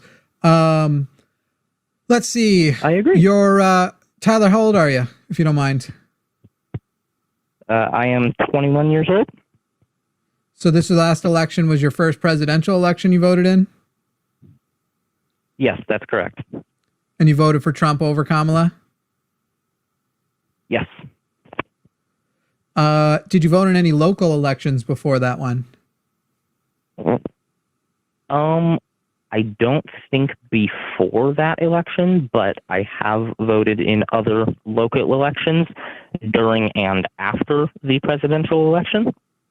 Okay, cool. That's good. You should get local elections can have a much bigger impact on your life than well, I say that's good in a broad sense. It sounds like politically I wish you probably wouldn't vote at all, but you have the right. Anyway, I'm sure you wouldn't. Oh, I would very much prefer that all MAGA individuals just stayed home the way that they try to. I'm sure you would. Make a lot of people stay home with their terrible laws. But go ahead, Tyler. What is the actual position you want to present here? So I am an abortion abolitionist. It is similar to being pro-life, but there are key differences. Mm-hmm. So I'm not sure what you know I'm not sure if you know what an abolitionist is. If you don't, I am happy to educate you. Yeah, go ahead and talk about it. Yeah, of course I've spoken to abolitionists before. However, I'm still going to tell you to describe it because there's how many people watching right now? 1,100 people watching at the moment who may not, and I may get a feature of your abolitionism wrong because none of you agree on everything 100%. Yeah, okay. Yeah, that's accurate. So my position is very similar to pro-life. The main difference is that any person who gets an abortion, whether it be the person performing the abortion or the woman receiving the abortion, should go to prison on murder charges because they are committing an act of murder, and it is no different than me killing a 2-year-old toddler. It's no different than you killing a 2-year-old what? A 2-year-old toddler. It's no different than killing a 2-year-old toddler. So I'm curious. Well, there is no moral difference. No moral difference. So you do acknowledge there are literal differences. Yes. And how significant do you think there are differences? Literal and physiological differences, yes, but there are no moral differences. And the literal and physiological differences are irrelevant. And so what would be the basis of your moral objection? Because the child is a human being from conception, and we should not kill living human beings unless they are presenting a threat to someone's life or serious bodily harm. Okay. And you don't think a pregnancy... I think that is an extremely unnuanced take. And even when you say human being, if you simply mean Homo sapien, certainly we agree that they're both Homo sapiens, but whether or not simply being a Homo sapien gives you the right to stay alive no matter what sort of parasitic effect you have on somebody else is where we're going to disagree. So you believe that a embryo, a fetus, they aren't doing bodily harm to anybody else? Zygote, embryo, or fetus, they are not doing any... they could be causing bodily harm, but it's not intentional because they do not have consciousness or the ability to think or reason. Okay, and why would consciousness not come into play when establishing whether or not a person gets identified as a human being with a right to life? Because it is irrelevant. Because consciousness does not determine your moral worth. Where I'd say it's completely relevant. That if I have had zero conscious experience, that even if we then said abortion should only be legal at whatever point, which I don't need to rely on because it violates autonomy anyway. But if we come to the point of if we were getting into when would an abortion need more consideration from a moral perspective. If I, as an individual, have had no conscious experience or don't have a potential for future conscious experience and I'm currently in a state of no conscious experience, I don't think there's any obligation from any other living entity to make sure that that life continues on or achieves conscious experience, because it's impossible to have slighted somebody. Much like when I was a sperm or when I was an egg, there was no reason that you must make sure that I reach a level of consciousness, which, by the way, sperm and egg are also living entities. They just haven't combined yet. There's a lot of the arguments you would make for conception, yes, you can actually just make for their individual new human DNA. It doesn't matter. It legitimately doesn't matter. It's as far as the actual experience of humanity goes. If you haven't have it or you can't have it in the future, much like it is not, maybe you're opposed to this, but if a person is lost, if they are brain dead and they have lost their ability to ever regain consciousness, come out of the coma or whatever else, are you opposed to pulling the plug on people who are brain dead, but their bodies are still alive, who aren't having a conscious experience anymore? Well, no, I think those types of situations should be left up to the family. Okay, and I think that like whether or not the person who is not having a conscious experience, and I think the person who's not having a conscious experience and can't be slighted because they are brain dead should be left up to the person whose body that thing is leeching off of, and whether or not they want to maintain that parasitic relationship with it. Okay, a baby is not a parasite. Yes, it is. A parasite must be... No.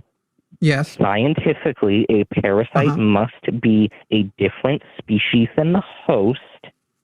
So except for what I said was parasitic. So you are trying to get very, you're trying to be pedantic and change what I said. The relationship is absolutely parasitic. And in fact, I could describe you as if you were a bad boyfriend to your girlfriend, I could also justify that your emotional relationship is parasitic. But if you then went, no, because I'm not a different species, I'm not a leech, therefore the abuse that I'm showing my girlfriend right now is non-parasitic, that would be absurd. So if you change the words I say, your argument might make some sense, but I'm not even convinced that you actually know the biological side of any of this either. Okay, so you're saying the baby behaves like a parasite. It's parasitic. So you're saying the baby is parasitic. So the baby is not behaving in a parasitic manner because the baby is doing... It's simply doing what it is biologically intended to do. Is create so does a tapeworm. Right. You just said it's not a parasite because it's not a different species, but then you described the reason it's not parasitic, which would apply to every single parasite. They're just doing what they're biologically designed to do. Yeah, like a tapeworm isn't an evil thing, but I don't want one inside of me. That would be pretty gross. Yes, I agree with you there. I don't like tapeworms either. Would you want to get rid of it if there was one inside of you? If I had a tapeworm, yes, I would get rid of the tapeworm. I do not. It's just doing what it's biologically designed to do, though. To human beings. So when we come to this human being thing, let's be honest and get to their fast. Hang on, Tyler. How is real quick. Tapeworm relevant here? Because you described why a baby isn't parasitic and you used what every single, by the way, if we can get rid of the number one, it's just annoying me, Luthien, if you'd get the one out of there. You described why it isn't parasitic, and then you described the way every single parasite in existence behaves. So that's why it's relevant. Can we, Tyler, can we just skip forward all the things I'm going to have to do to get you to admit that in the end, your thing is based on a religious idea, that you don't actually have an objective argument for it, but in fact your insistence is that you have a religious idea? I do not follow any religion. So you believe you have an objective way to demonstrate that they are a human being and there is an objective moral requirement that you keep the human being alive until it reaches consciousness, and that a person who has consented to having sex has consented to even an unintentional other human being subsisting off of its body in a parasitic manner. Yes, that's correct. Go for it. Make that argument. Using a combination of science and philosophy, I can prove that. Go ahead.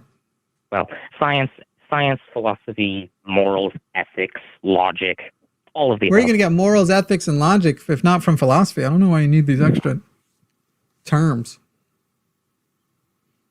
Yeah, it's the same thing. So the problem with your argument about consciousness no, sir. You just said you were going to prove it. Excuse me, Tyler. You just said you were going to prove your point. Proving your point won't need to bring up mine at all. You don't even know what my position is. I can guess. Okay, great. Now defend yours. Guess what you think it is. You can guess what you think it is. It'll probably be more nuanced than you think it is. You support abortion either up until the moment of consciousness or up until the moment of birth.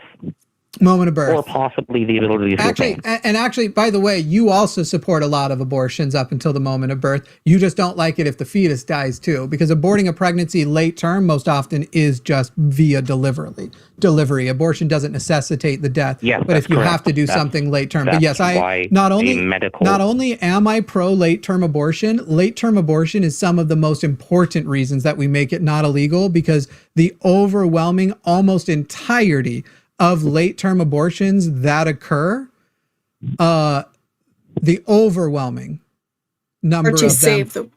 Not even just to save the woman; it's to save the suffering of the fetus that's going to die. In which the baby dies. Okay, and you know what? The late-term abortions in which a baby dies are also extremely important that we preserve.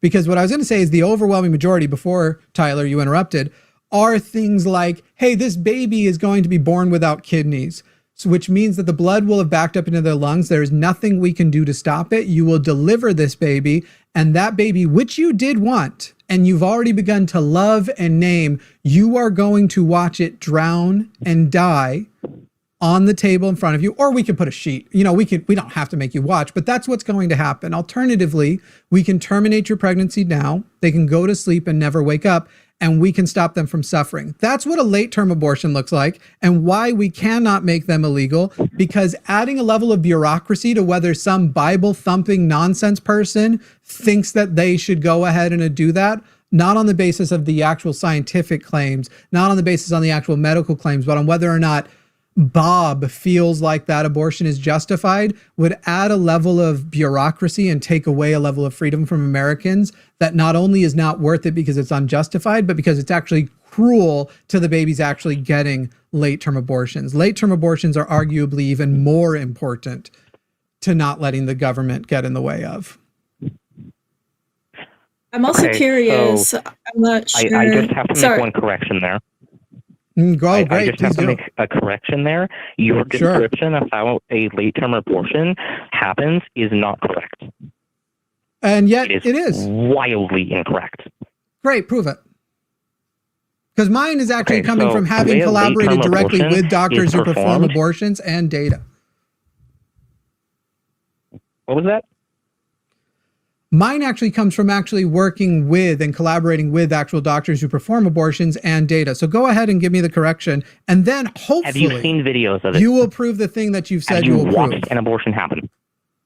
Literally, that is a fallacy. Have you Doesn't watched matter. An abortion, Jimmy? In what way is that not a fallacy? By the way, the answer is yes. I actually have, but it literally doesn't matter to the argument. Okay, so. I've even watched the abortions your side wants me to watch. I've watched the James O'Keefe videos. So, Jimmy, if there was an abortion or a late-term abortion that snapped a baby's spine, crushed their skull, ripped their limbs apart, and injected poison into their spine, heart, and brain, would you support that abortion? You haven't given enough information. What more information do you need? Sure. Is that the only way the abortion could be performed? Is it the way that is the most, humane, both to the mother and to the fetus? Is the fetus even capable of suffering? Therefore, are what happens to its body parts or anything relative? when this dismemberment is happening, as you're describing, is this dismemberment happening post or pre-death? Because we dismember living bodies. Have you ever seen an autopsy? Those things are fucking, or not living bodies, adult bodies. Autopsies are fucking brutal to watch too, since we're doing the fallacy of, have you ever seen it? You have not given enough information. Autopsy myself. Great. You haven't, and it's an irrelevant point and equally fallacious when I raise it. So you haven't given enough information. You've just described that this experience is viscerally uncomfortable, and I would be viscerally uncomfortable with the experience, but you clearly haven't given enough information. Okay, so if everything I just described happened while the baby was alive and and able to feel pain, would you be against that? Well, first of all, if it's a baby, yes, because a baby is necessarily outside of the body, and there are already laws to prevent it. But if that was the only way to abort an abortion, to abort a fetus, and the individual needed an abortion because that was a violation of autonomy, I probably would support it, but luckily that is not the case. Okay, so Jimmy, I have one question for you. What does the word fetus mean? When are you going to get to proving your thing that you said you were going to prove? Because so far you've been focusing on hypotheticals that are nonsense. What does the word fetus mean? When are you going to get to your thing? Jimmy, right? When are you? You aren't answering my question. What does the word fetus mean? Of course I'm not, because mean? I've asked you multiple times now to prove it. You've already, and by the way, why would this matter? Are you going to prove your thing, or are you just going to now try to get pedantic on bullshit? False claim. What false claim did I make? Because you made a false claim. What false claim did I make? That a fetus is not a baby. I said that a baby is necessarily outside of the womb. I have no problem with people describing their fetus as a baby, but that a baby is necessarily outside of the womb. It is what we describe as the first phase of postnatal childhood development, not prenatal. Do you believe that a fetus is a baby? I believe a fetus is an unborn offspring, but I have no problem with a person who has named their fetus colloquially calling it a baby. Because it's going to be a baby. Okay. Hopefully. So now that I've answered your question about the definition of a fetus, are you going to answer mine? What is your proof? Because you have said you can prove it, and then have only focused on bullshit hypotheticals that have nothing to do with what's actually happening on reality, and doing everything but prove the point that you're saying you're going to be able to do scientifically and ethically, when as far as your ethical is going to go, it's all going to be an emotional argument. That's what it's going to go for. But you have to avoid that and try and go, look, Jimmy said he would support the mutilation and harm of a baby if it came to this, and it's stuff that isn't happening. So please do go on with your proof. Okay, so you said that an abortion before consciousness is morally justified. So I don't think, I think, excuse me, let me go ahead and correct you. I think abortion in general is amoral, regardless of when it happens, but that there could be things surrounding the abortion that adds to it. So an abortion, amoral. Aborting a conscious being potentially has the potential for moral considerations. However, that moral consideration, when balanced against a violation of autonomy and whether or not an individual cares to continue to be pregnant, because it would ultimately still be okay in that scenario, the abortion would still be amoral. But again, I just asked you to prove, and you're saying, so you're saying. So I just tried to start this proving is where your proof is coming? You didn't let me. Go ahead. No, you didn't start proving it. You asked me about said, my claim again. You asked me about mine. You're trying to scrutinize my position, which is all over the internet, instead of presenting yours with the proof that it actually has. You haven't begun to do that. My proof is that it's common sense. That's not proof. Lots of things are common sense that are also untrue. So you're saying it's not common sense to avoid the death of human beings. Correct. No, that common sense is not adequate justification about avoiding the death of human beings on multiple tiers, because your definition of human being is far too broad and where you are defining it. But death in general, excuse me, we're all going to die. And literally the government right now doesn't try to do anything to extend any of our lives. They are in fact content with a lot of us dying and not giving us universal health care, which I assume to be consistent, you think is a tragedy that the government is not giving us universal health care and making sure that we're avoiding the death of living human beings, right? You are full Medicare for all, Medicaid for all. I do not support universal health care because it doesn't okay. work. So Tyler, you're also a hypocrite. So now go ahead and give your proof of your actual position instead of continually making everything. So you're saying, so your position is make it just yours and don't use appeals to common sense. Otherwise you will look like a common fool. Okay. So how do I say this? Oh, I can tell you. So, you say, I don't know what I'm talking about, and I concede this argument. That's the pronunciation. I have something I like to add. Go ahead, Adalind. Sure, Adeline. Hit me. Since we're kind of just stuck on this topic, I do kind of just want to switch it up again, and I want to know your take on the abortion pills. Well, we know he's against it. He's against from conception all abortions. Yes, that's correct. But, well, all abortion that intentionally kills the baby that is still alive. So the abortion pill can be done in a few ways. Sorry, what was that? Oh, I was asking, do you think a blastocyst is considered a fetus? Sorry, a what? A blastocyst, that's what it's called. When a sperm meets an egg, it becomes a zygote, and then when it starts to divide, it's literally only like 4-8 cells until it eventually becomes a fetus.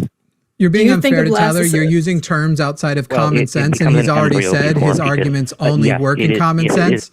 He fancies himself a gynecologist, but who went to the school of common sense, not like a medical school. So you're being kind of mean to Tyler. If it is after conception, then yes, it is a child. Yes.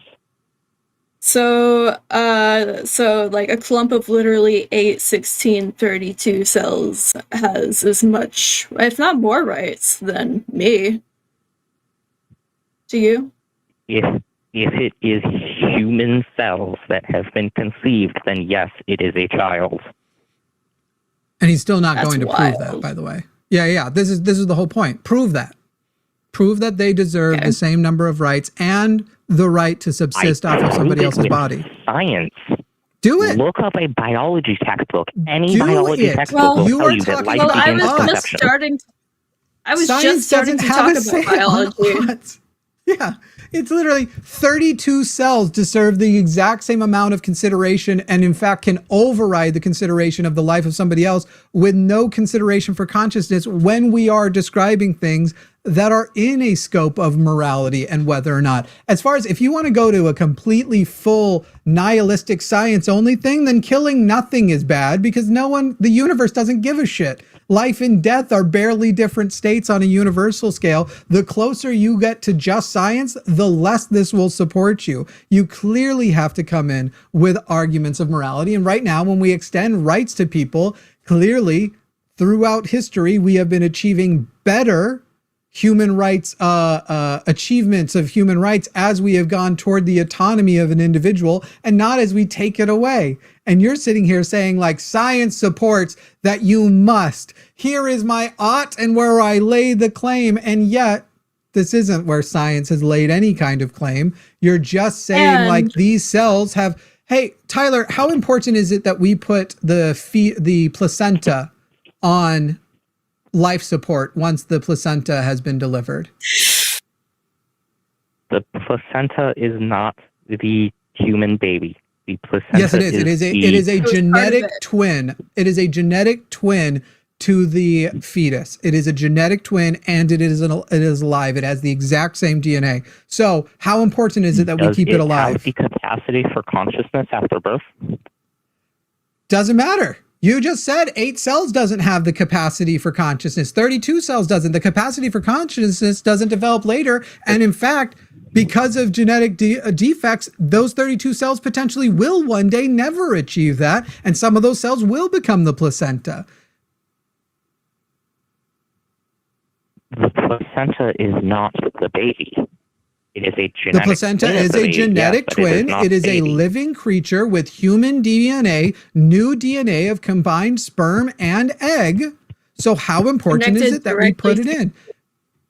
Because you're sitting here acting like the potential of consciousness. Because it will not grow up to be a human being. It has no Tyler, life every one of your sperm has the potential for future consciousness. So all the times you've masturbated, like the 6 times so far today, you've committed genocide. Okay. No. A sperm by itself does not have the capacity to become life because... Who cares about by itself? The 32 cells by themselves without continuing on. Thank you for saying that, though, Tyler. The continuation of consciousness by itself can't happen. So a fetus that has not achieved consciousness cannot achieve consciousness by itself if you sever its connection to its parasitic host, the host that it is parasitically subsisting off of. If you sever its connection, it will, independent of that connection, be incapable of achieving consciousness. So for the same reason that it's not genocide in your sock drawer right now, it's not genocide when we are aborting babies. Okay, and if I throw a toddler into a pool, the toddler will cease to be conscious because the toddler will die. And you will be a murderer because that was a living, conscious being that is capable of living, has already achieved consciousness, and is living on the outside of the womb, but you're going out of it your way to make it die. Okay, so then if you kill a living, conscious human, otherwise known as a fetus, past about 20 weeks, you are also committing murder because you are ending the consciousness of a human life. So Incorrect. Are you saying your cutoff point is 20 weeks now? Nope. I'm definitely not. I'm saying we were talking about the pre-consciousness thing and that according to your own standards, your standard can't meet what you're saying. That doesn't mean I've adopted just the plain English opposite of your standard. Now, when actually asked about my position, I do tell people, it seems to me that how deeply you need to consider it becomes different after consciousness has been achieved. So if you're asking my opinion, I don't actually get a say, but if a person asks my say on it, I will say prior to consciousness, I don't see it as any more moral or immoral as taking a poop. But past that, I do think it is worth some extra consideration, especially the further you get into late term. And again, why most late term abortions are actually delivery, just having a baby sooner than you are going to have. And then late term abortions that actually end the life are, as we already described, the way the types of things we talked about are either extremely dangerous for the fetus or extremely dangerous for the mother.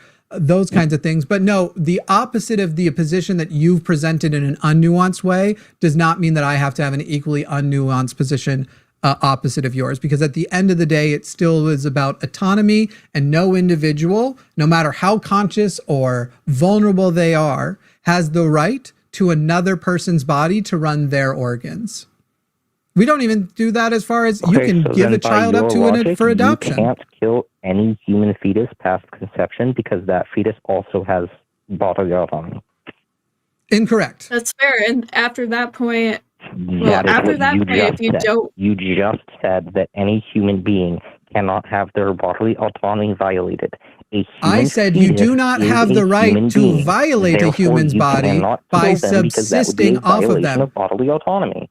You can't kill them by subsisting off of them. That would be the actual thing. Do you see how you're doing it again, though? You're sitting here going, I'm going to try and pretend I can pick apart his position, which you have failed monumentally every time to do. Because the violation of autonomy, it's my body. Cutting you off from that and then you dying separate of that is completely not a violation of your autonomy. I think it's actually a kindness that we do if something is conscious, that we put it to sleep. But again, we only do that in the case of the suffering, because that's when the late term abortions come in. You, if you have not had a conscious experience, do not have autonomy.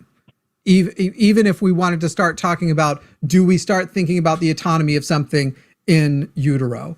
And then even when you do, even with autonomy, you do not get to violate the autonomy of somebody else. There is no, you can consent indefinitely to something parasitically living off of you. So now that you've failed yet again to try and instead of making it about where your position comes into play and proving your actual position, which is just an emotional appeal, and even as you say, is not a religious argument, sounds exactly like a religious argument, when are you going to start trying to actually justify your position instead of coming after mine? I have not done that. And yet you sound exactly like one because you come from a Christian... Buddy, you're MAGA. You're literally a Christian nationalist, despite the fact that you're saying you aren't a Christian. I am an agnostic. I do not follow any religion. Hey, Tyler, guess what? You're an agnostic Christian nationalist. Did you know black people can be white supremacists? Candace Owens is one such individual. And you are an agnostic white Christian nationalist. Okay, first of all, I have never said that I am white. You do not know my race. And I didn't say you were white either. I said you're a white Christian nationalist, just like I moments ago said Candace Owens is a white supremacist. It's weird that you can't understand these very basic concepts. Or Candace Owens is a white supremacist. You are both. What evidence do you have? Oh, we'll get into it after you give me the evidence of your position on abortion, which you still haven't gone there. I have gone there. No, you haven't. You've only tried to go. So you're saying... So I have already stated my position on abortion. I stated my position at the very start of this conversation. I know your position. You haven't given your proof of it. My proof is science and logic. You haven't actually... Okay, my proof is science and logic. Boom.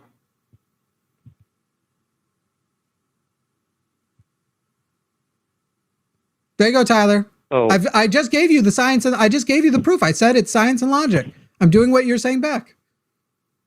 Do you want my proof right now that you're a white Christian nationalist? Sure, let's go science to that. And logic. Science and logic. That's not how that works. So excuse me, you just said that's how it works. You just presented it like that's how that works. Hold on. You're starting to realize how bad you're doing, aren't you? When I don't believe in race categories. Science and logic.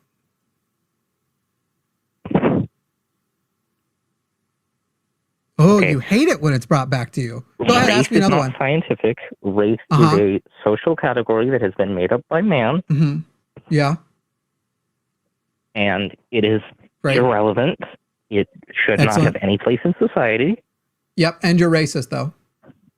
Am I sounding like a racist now? No, but you are a racist. The things you just said, no, but you are racist. You are a Christian white supremacist, a white Christian nationalist. Can you give me actual evidence that I am a Christian white supremacist? Yeah, my evidence is science and logic. Okay. Can you give me any evidence besides science and logic that I am That's anything adequate. You have accused me of being? Science and logic is adequate. Thank you for implicitly conceding that science and logic gets one to that conclusion, though. Okay. Can you imagine that phrase in isolation, though? Could you give me any evidence besides science and logic that I am a racist? That's a fucking wild sentence to want out there on the internet. I'm not going to clip it, Tyler, but who might? Good Lord. By the way, if anybody who actually wants to honestly engage and it's not good enough to just say science and logic for them or me, that's my evidence, that's that number right up there. We would love to talk to MAGA people who are honest. For the record, MAGA, I know you don't claim Tyler as one of your own. He's really, really bad at it. This is one of those Dunning-Kruger things. You can tell in his voice. He thinks he's brilliant. He's not. He makes appeals to common sense because Tyler thinks that is the height of information would be common sense. So anyway, science, MAGA, I don't hold Tyler against you.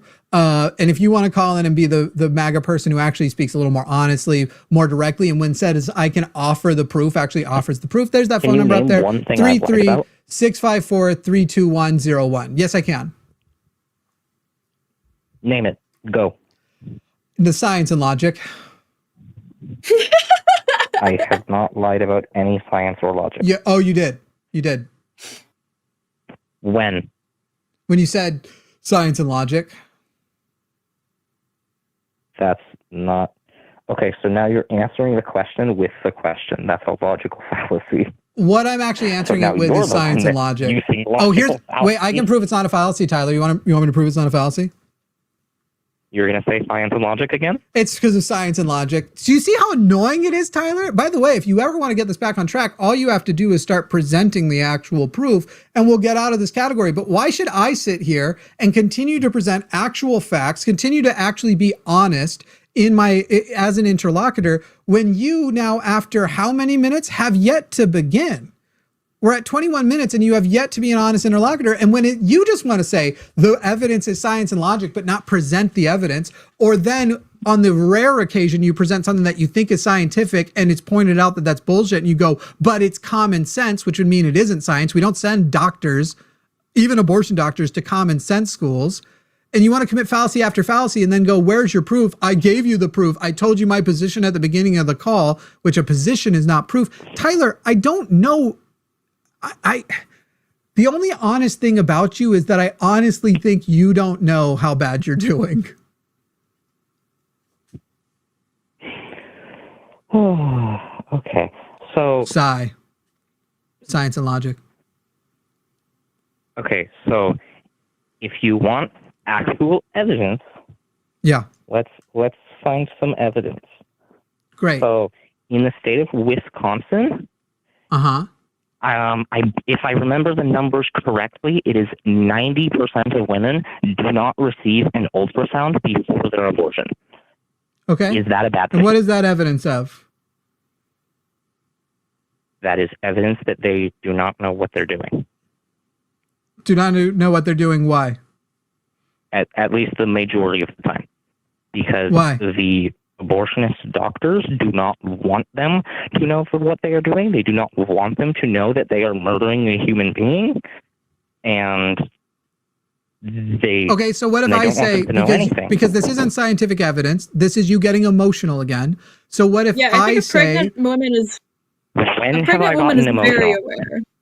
This is an emotional argument. You're saying that they need to see the ultrasound because they might have an emotional response and then agree with you that this is a human being on the basis of your emotion. When an ultrasound, Tyler, I know a person like you would think that this is good until an ultrasound becomes so advanced that you actually get like a little 3D model and it looks accurate and you can color it and all this thing and see that it looks like a little fucked up bean and get the scale and it's got a tail and looks like an absolute fucking weirdo, because that will be less compelling. What you really want is the black and white. Yes, but that is not what you get from an ultrasound because those are much more expensive. What you want is that little black and white that looks kind of babyish. And if you angle it just right, you don't see their fucked up tail. You are literally saying this person who may have made an analytical decision, am I able to support this? You need to show them a picture that may emotionally manipulate them into thinking that that is more of a living human being than it actually is, that thing is a thing with conscious existence, that it resembles babies that you have seen. So you're going to be basically anthropomorphizing it to another baby. This is you said you're going to give evidence of something and then you go 90% of women in Wisconsin don't see an ultrasound. Who fucking cares? The only evaluation you need to do if you're worried about whether they know the thing is conscious is how long since your last period. That's going to cover 99.9%, but you would like to emotionally blackmail them into thinking that they're basically seeing a living baby on the outside and associating it with their image of a baby on the outside, and maybe that would undermine their good reasons for aborting it. Okay, fine. Let's try this argument. Are you not at all concerned that abortion is racist? Wait. Real quick. Before we move to that one, if you want to move to it, you first need to concede to the one prior, because you said, okay, fine. I need okay, fine to end with, you're right, I lost that one. I am not conceding. You have not defeated any of my arguments. Then I will listen to your counterpoint that defeats mine. Because right now, anybody listening, you went, okay, fine, as a way of giving up because you can't counter it. Oh, jeez. We have a lot to learn. Yeah, like how to debate, how to actually prove our points, what evidence is. Then again, it's science and logic. I remember what. Oh, you said you were 21. That adds up. What do you mean? What does my age have anything to do with this? You sound like a young, ignorant American, self-entitled. Tyler, are you white? I am white. Why does that matter? It's just funny that earlier you were like, I never said I was white, and yet I already knew. Okay, and because of how logic is that and science. relevant?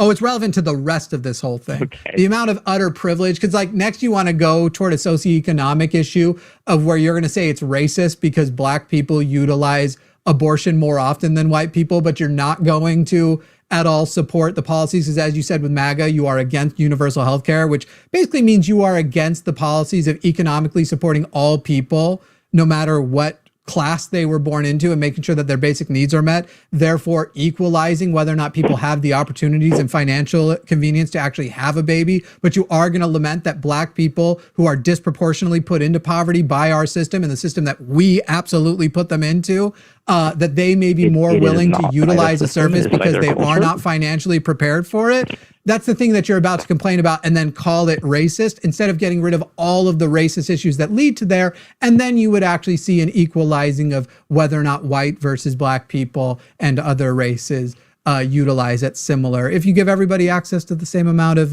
economic opportunity as well as meet their basic needs, you're going to see it equalize it out. But you don't want to fix that. You just want to stop black women from getting abortions. But that's why it's racist. I can already get ahead of the stupid thing you're going to say next. And it's because I already know the profile of a 21-year-old white male incel who doesn't realize they're a white nationalist Christian, white Christian nationalist. Sorry, I missed a word in there. Okay, predict what I was going to say next. What was I going to say next?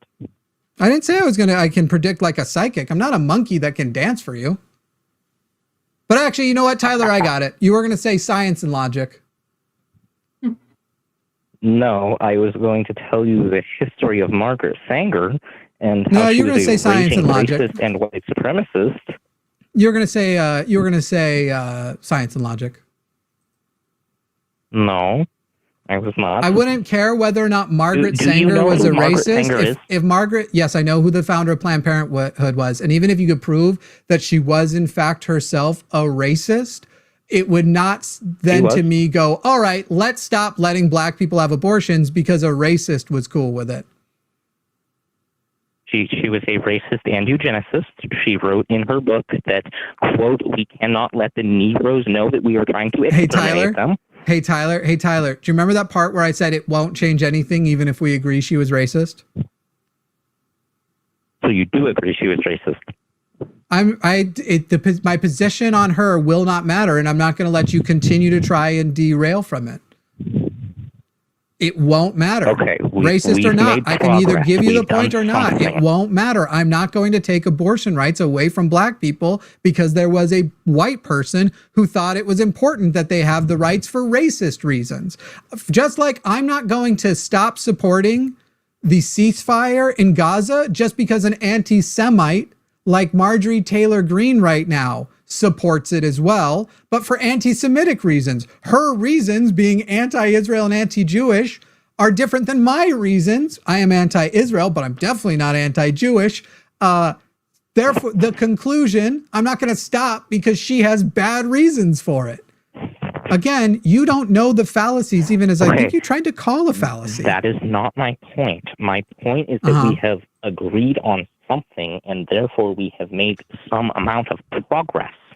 No, that is not your point. Shut the fuck up, Tyler. I'm not stupid. Unlike you, I wasn't born yesterday. My point. Exactly. Here's your popcorn, Mr. At this point, I'm just going to mock at every level. There's another person who maybe is on the hold who might actually engage a little more honestly than you, and then not pretend they're going a different route. Sure, you can mock me all you want. I literally do not care. Tyler, honestly, it is recreational though, because I don't need to do it. I can just play your own words and it does the job for me. Science and logic. Cool. I literally don't care. I think you care. I literally could not care less. Quite I think literally. you could not care less. Quite not even a little? Yes. Not even so much that you wouldn't have responded at all. I feel a person who has responded could care less. I actually think the less you care, the less one would protest or emphasize how little one cares. So I submit you could care less because of science and logic. Okay, I have an idea for you. I have somebody I want you to debate. Great, who? I want you to debate Hayden Rodea. I don't know who that is, but Hayden is welcome to call in. Horn. Either one. You get Hayden or Trent to call in, and we'll be doing it. But thank you for acknowledging that you're not capable, and you need the people. Find them and call them too. Tyler, that's not my job. My job is to take the debates. I don't know who Hayden or Trent are, so why am I just going to listen to like, hey, somebody just gave me 2 names. I'm going to go out of my way. You want me to debate them. That's your desire. I want to debate whoever. Excuse me, Tyler. You want me to debate them. Yes. That's your desire. I don't know who these people are, so I don't care. I don't have the desire. So if you would like that to happen, you facilitate it. If you want them to call in, they can. If you want me to go on their program, they merely have to pay my appearance fee because they are going to make money doing so. I don't do this shit for free. It's my job. So $5,000, it's pretty easy. I appear on their show or they call into this show. Either way is fine. All right. I will message them on Instagram and tell them to come debate you. Excellent. Dick is Probably not going to respond because they don't know who I am. But who does? My family and friends? Get them to debate me. Huh? What? I'll debate your family and friends. Well, you're already making excuses why these people that you're putting on me that I have to debate. Debate as much as I do. I'm the only one in my family or friend group that really cares about political debate. I suspect that is true, but I also suspect that they are more capable of debating than you are. Well, maybe my dad, but no, I bet most of them are. I don't think you actually realize you're very bad at it.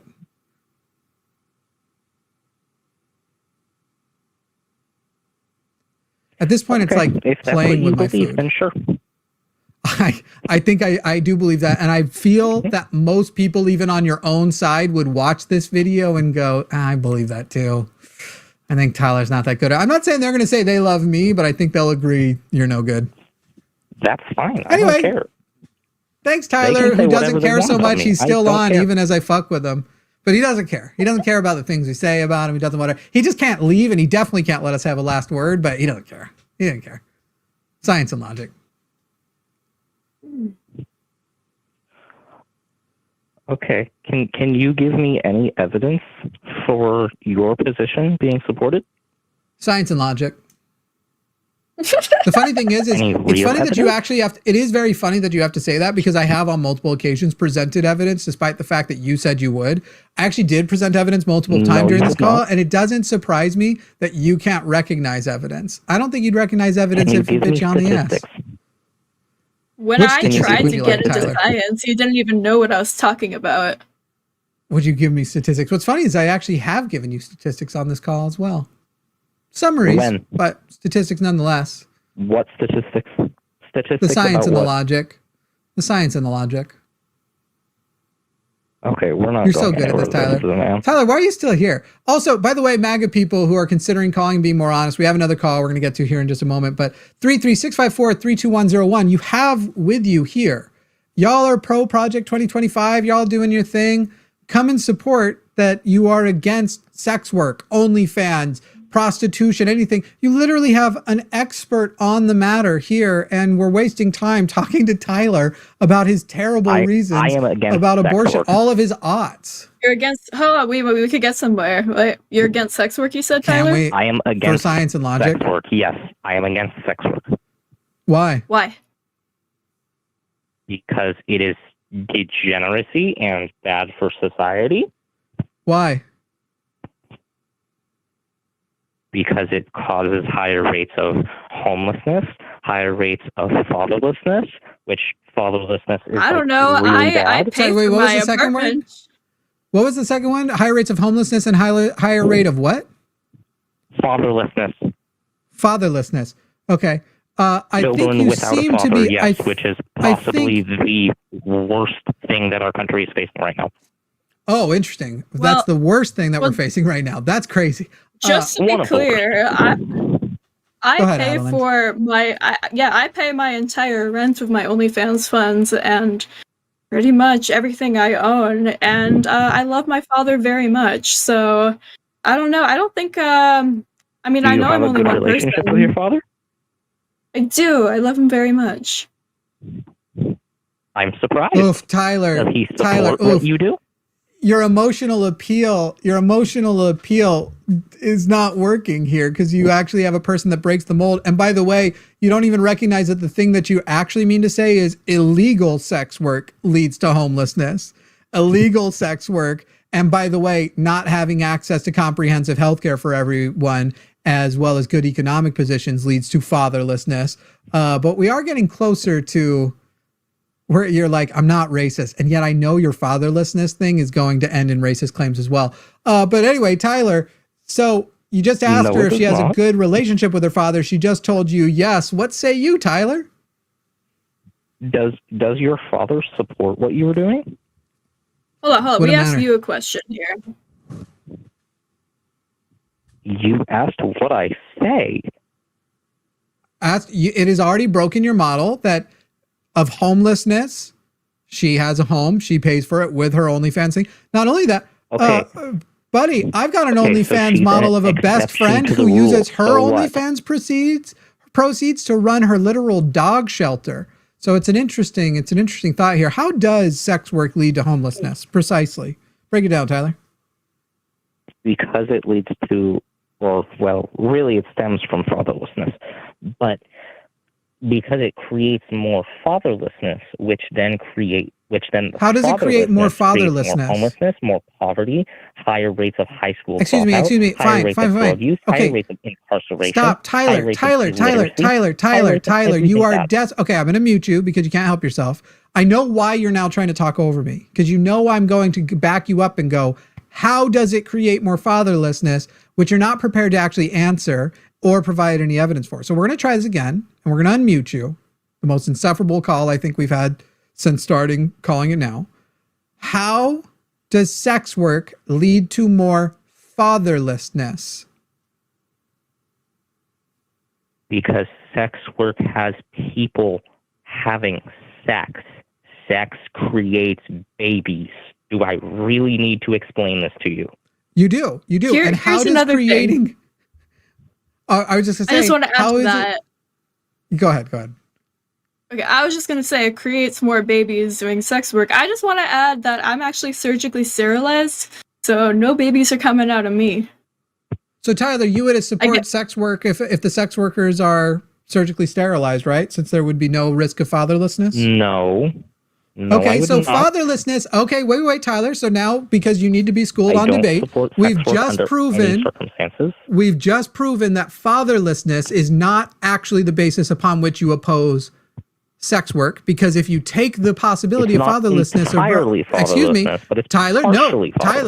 Tyler, it isn't the basis. Period. If removing that doesn't change your position, then it's not an important point. You can say that on top of the actual reason, fatherlessness is another negative in there, but the actual reason I am against sex work is blank, fatherlessness notwithstanding. So you went to fatherlessness, which you said is the core issue. You've just had it shown to you that doesn't matter. So what, having nothing to do with fatherlessness, great, what is the actual core issue that if you mitigate it, if we get rid of the possibility of that issue, it's still, you would still say, in other words, don't use any of the same things. Give me a thing that if we just mitigate it, wouldn't undermine your point at all. What is the thing that there is zero mitigation for, there's no way to get around, and therefore sex work must remain illegal? The destruction of society. And how does sex work cause the destruction of society?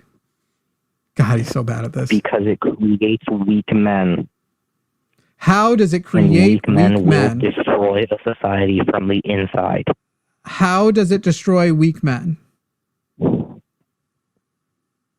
Well, it doesn't destroy weak men, it creates weak men, and then how the does weak it men create destroy weak society men? from the inside.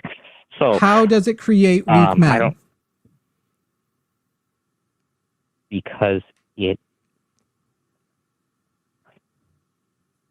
I'm writing the notes down. No, sorry. Don't use a dear Lord an exacerbation of like, oh my God, this is so obvious because you need time to think because you don't know the answer. How does it create weak men? So it creates weak men by lowering their view of women. Why does it lower their view of women? Because they see the women as nothing more than sex objects. Okay, because they objectify the women. And now he's getting so close. He's getting so close. Let me finish the process with him. Hang on. They see the women as objects. They objectify the women. That's what you just said, right? The women are also objectifying themselves. Great. And why does that cause a man to be weak, to objectify women? Because he's going to be spending all day just like watching porn or whatever, and then he's not going to be going out and bettering himself, reading books, learning history, like listening to podcasts or whatever. Explain to me then, Tyler. Explain to me, Tyler, because the thing you almost got to was the reason why it's quote unquote creating weak men, incels such as yourself, is because you are participating in a culture which tells you that sex is wrong, that tells you which sex is bad, and that people, especially women who enjoy it, are lesser. And if you just look to other societies that don't have such stupid reasons for stupid justification for, excuse me, we're not done.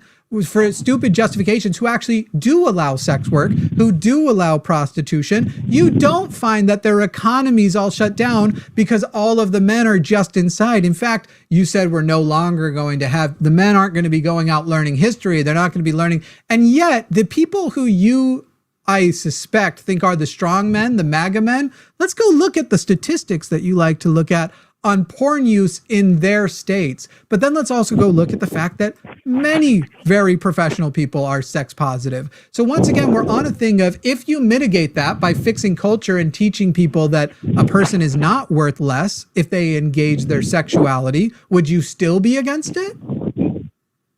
No, they are not worth less. They are not a lesser human being.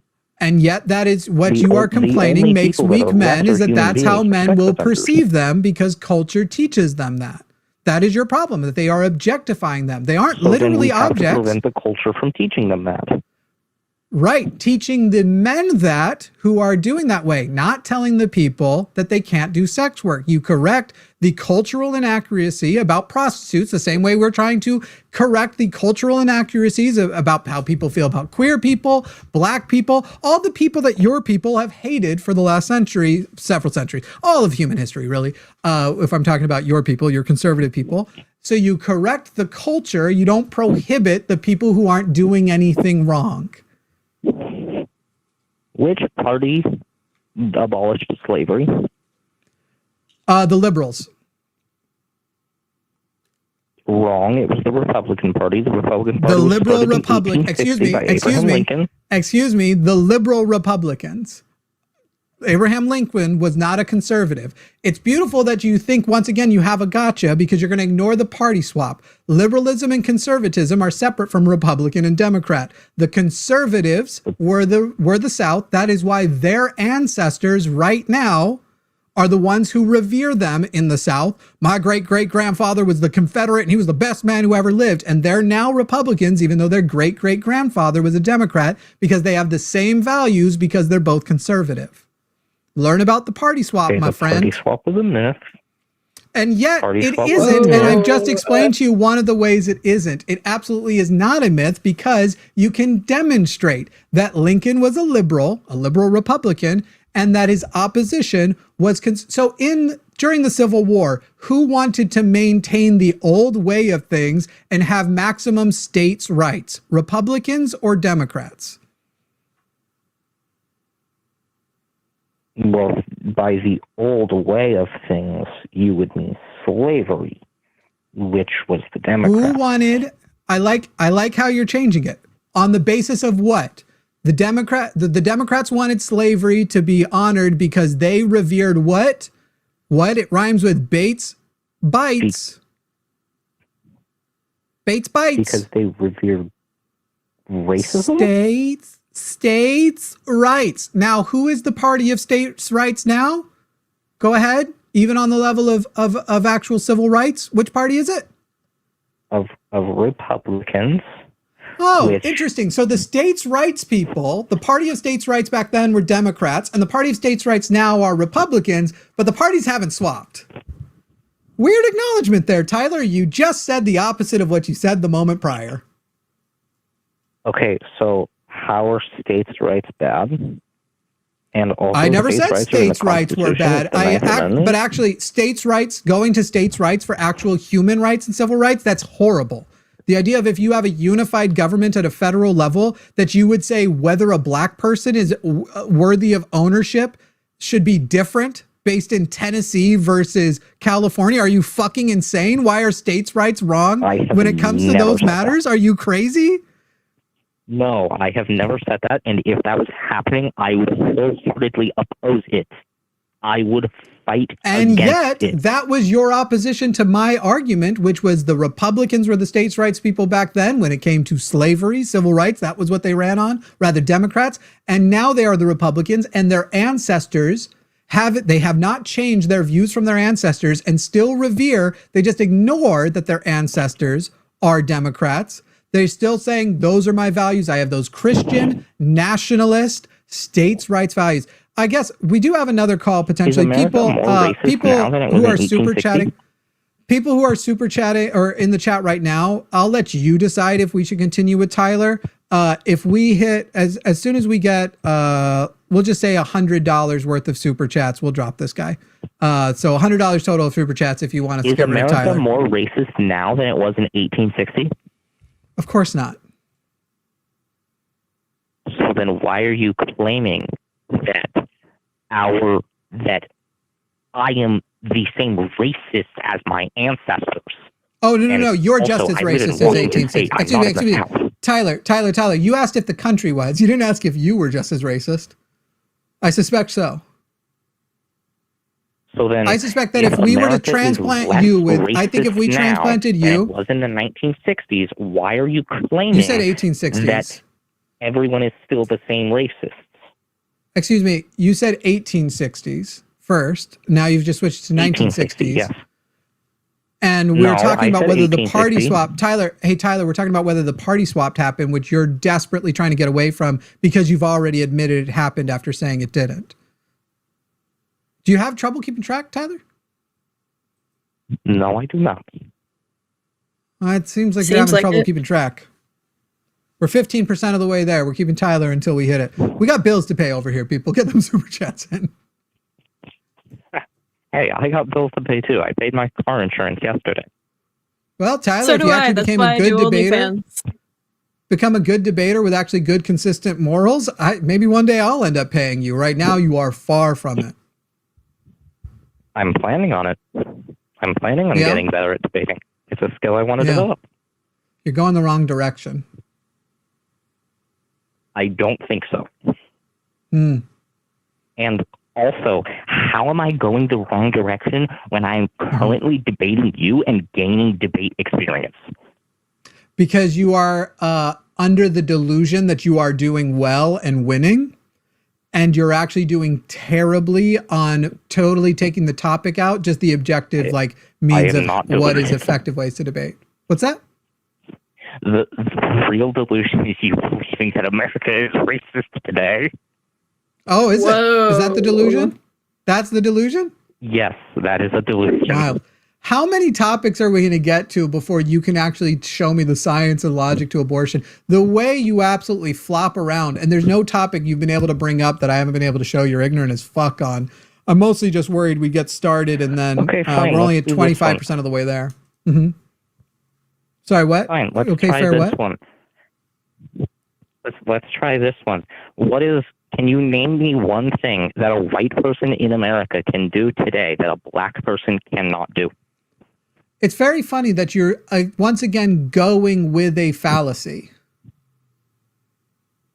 How is that a fallacy? Sure. Great. If I create a system by which I have 100 $100 bills, and I make sure that 98 of them go to white people and 2 of them go to black people, but those 2 black people are at random, is it not racist because the 2 black people got the $100 bills? So technically any black person could have gotten those $100 bills? No, that would be racist, but that's not how our system works. You sure about that? Really? Yes, I am very sure about that. And yet, I don't think you are. Well, no, you might be sure about that. I just am aware that you're wrong. Do you have evidence? Lots. Okay, give me some evidence. By the way, people, we are so far at $50, so we're only half of the way of dropping this nonsense person. Tyler, what is redlining? Redlining is the practice of denying a person housing, generally a racial minority, because you don't want them in your house, and it has not been happening regularly since like the 1960s, since the Civil Rights Act. So, excuse me, it's not been happening regularly? What does that word regularly mean? It has been illegal since the Civil Rights Act. Mm-hmm. And what is specifically and we all know illegal? that when things are for it to still happen, but it is not legal. So what does it mean? Yeah, go ahead. Yeah, and we all know that when things are illegal, they never happen. So what does it mean for it to be illegal? What specifically is illegal? It means it's against the law. No, but specifically, what is illegal about redlining? What can't you do now that you used to be able to do before redlining was illegal? I can get out. There isn't anything. Nothing changed for me. No. What? Okay, I forgot. We already established that you're bad at following. You used to be able to do something when redlining was legal. Now you can't do something because it's illegal. Because if you do that thing as a lender, do you actually know who it is that redlines? Like, do you know who the redliners were? Homeowners? No. The homeowners or the banks? Yes, the banks. The homeowners is a fucking weird answer. The banks, the insurance companies. Are you aware of what renting a house is?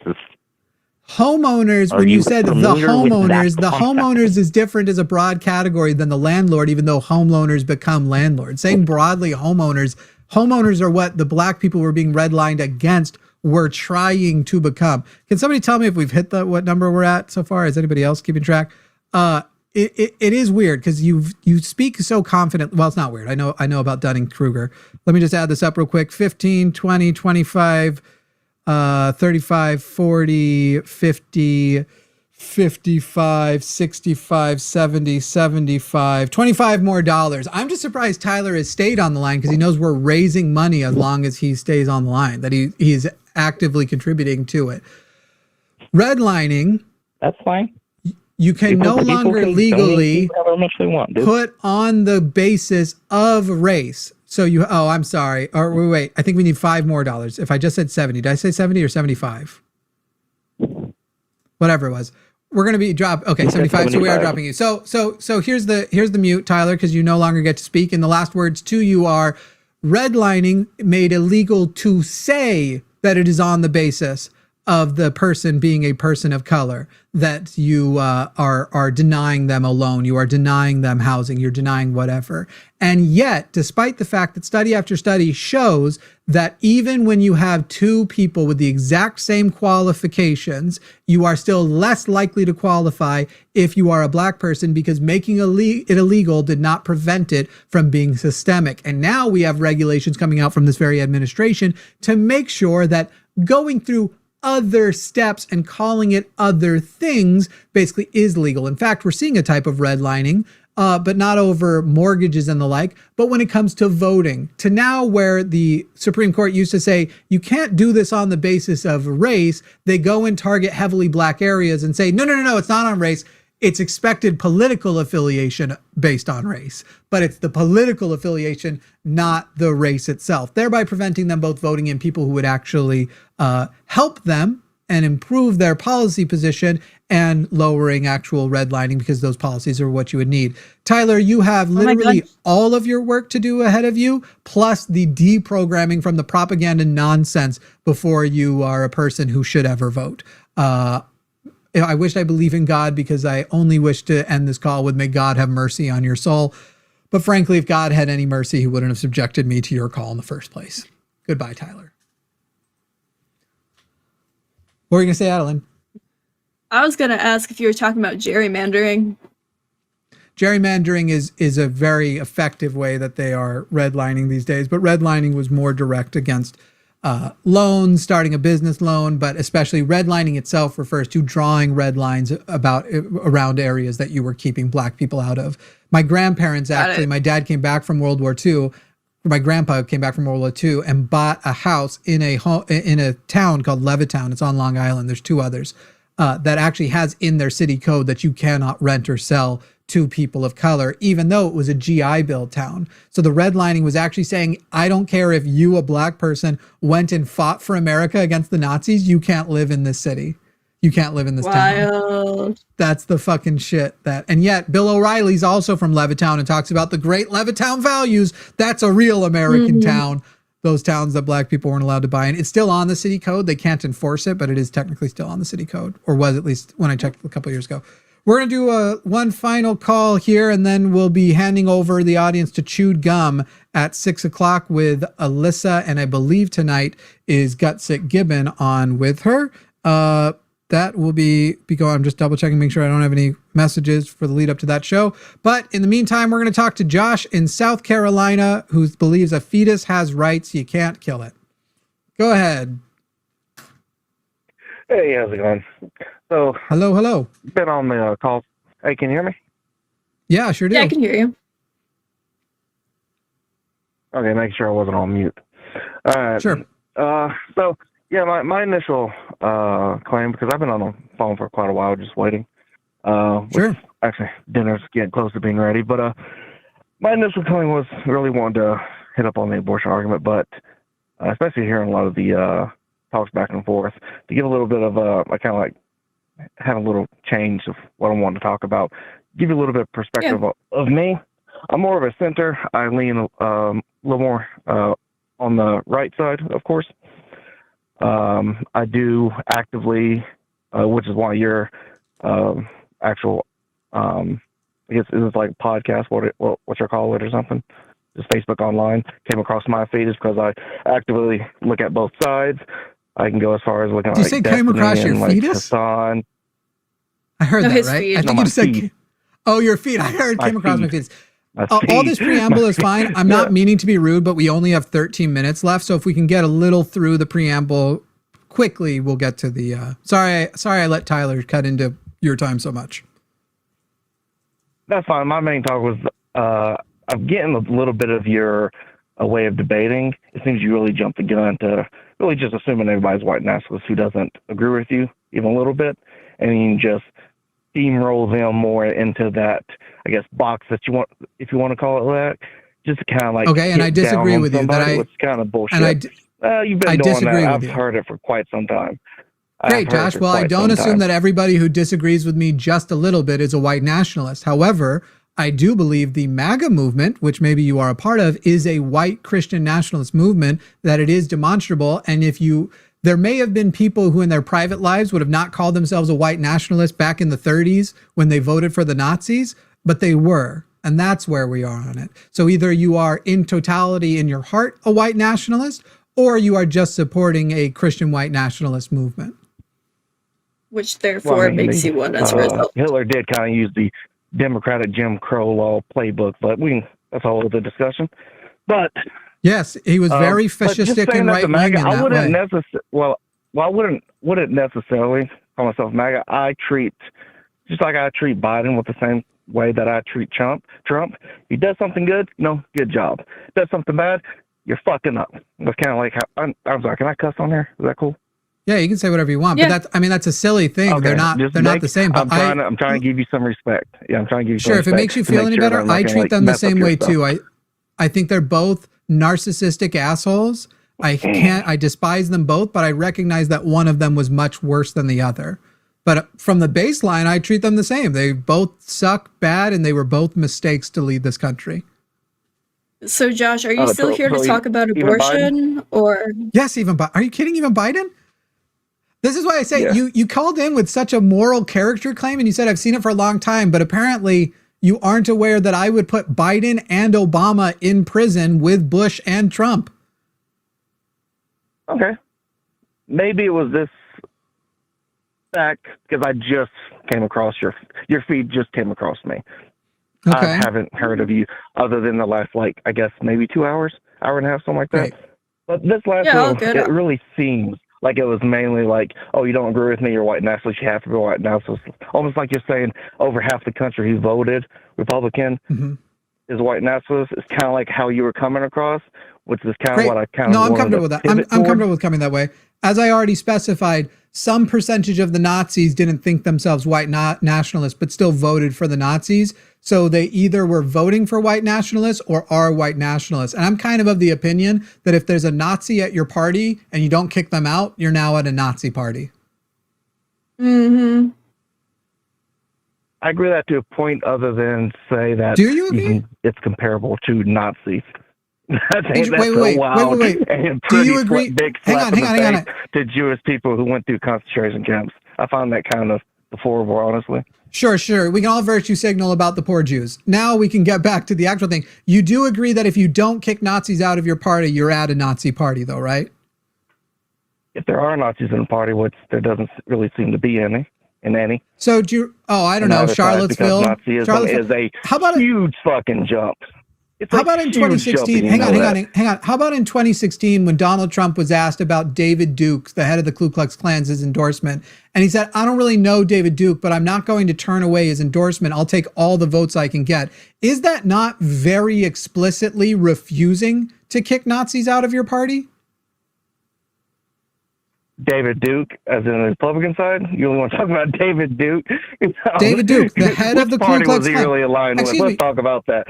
Okay, great. Let's talk about that. Josh, hang on, Josh. Do you also deny the other 6 times that he fully denounced David Duke? Josh, let's talk about the thing you just said. Let's talk about. When is the last time the Ku Klux Klan, David Duke, endorsed a Democrat?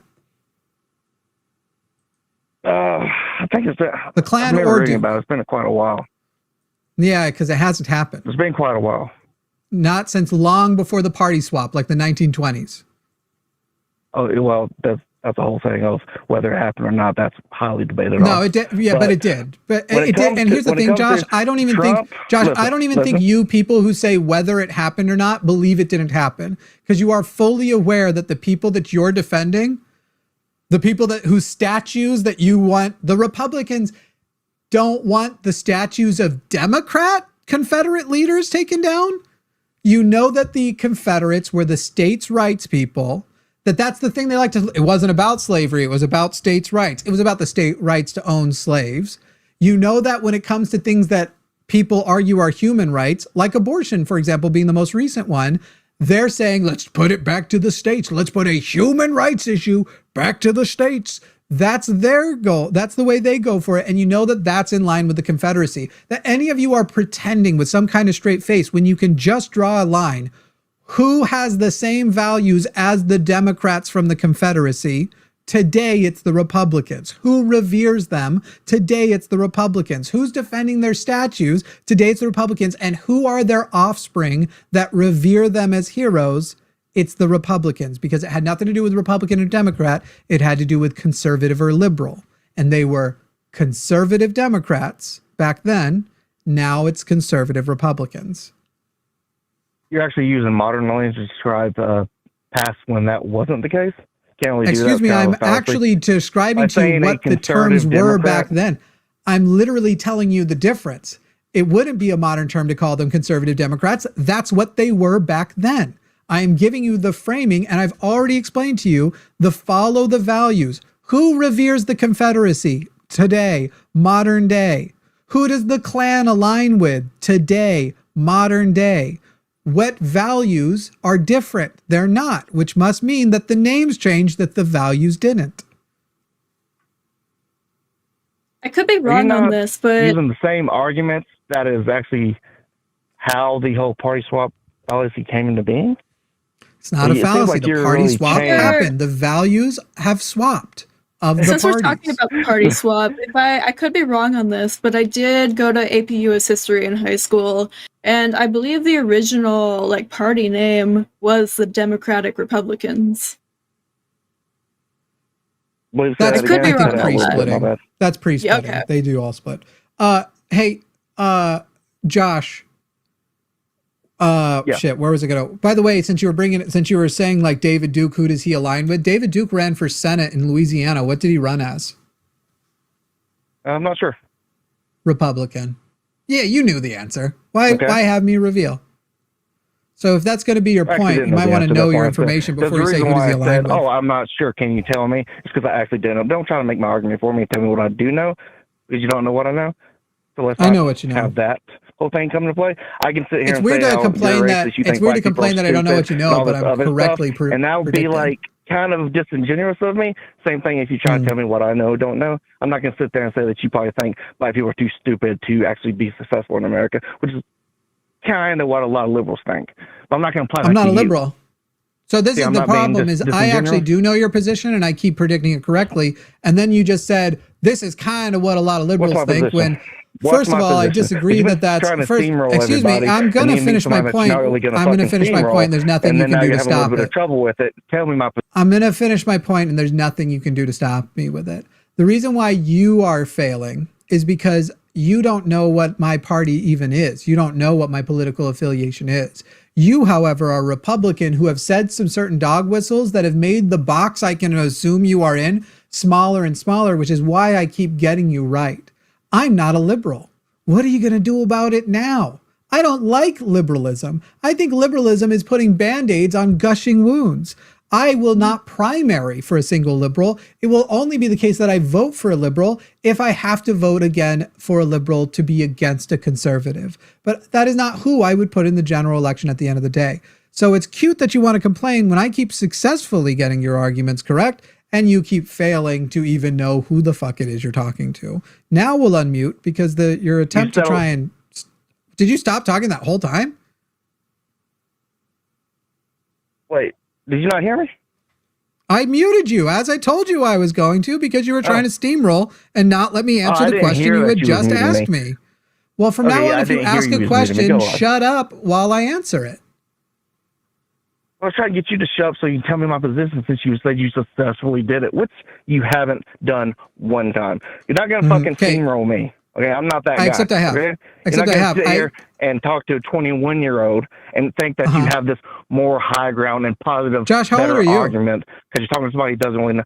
I'm in my 30s. How old are you, Josh? What's that? I'm in my 30s. You know, I'm getting close to adult diapers. It's getting wild. I'm 35. How old are you? I'm 34. 1 year younger.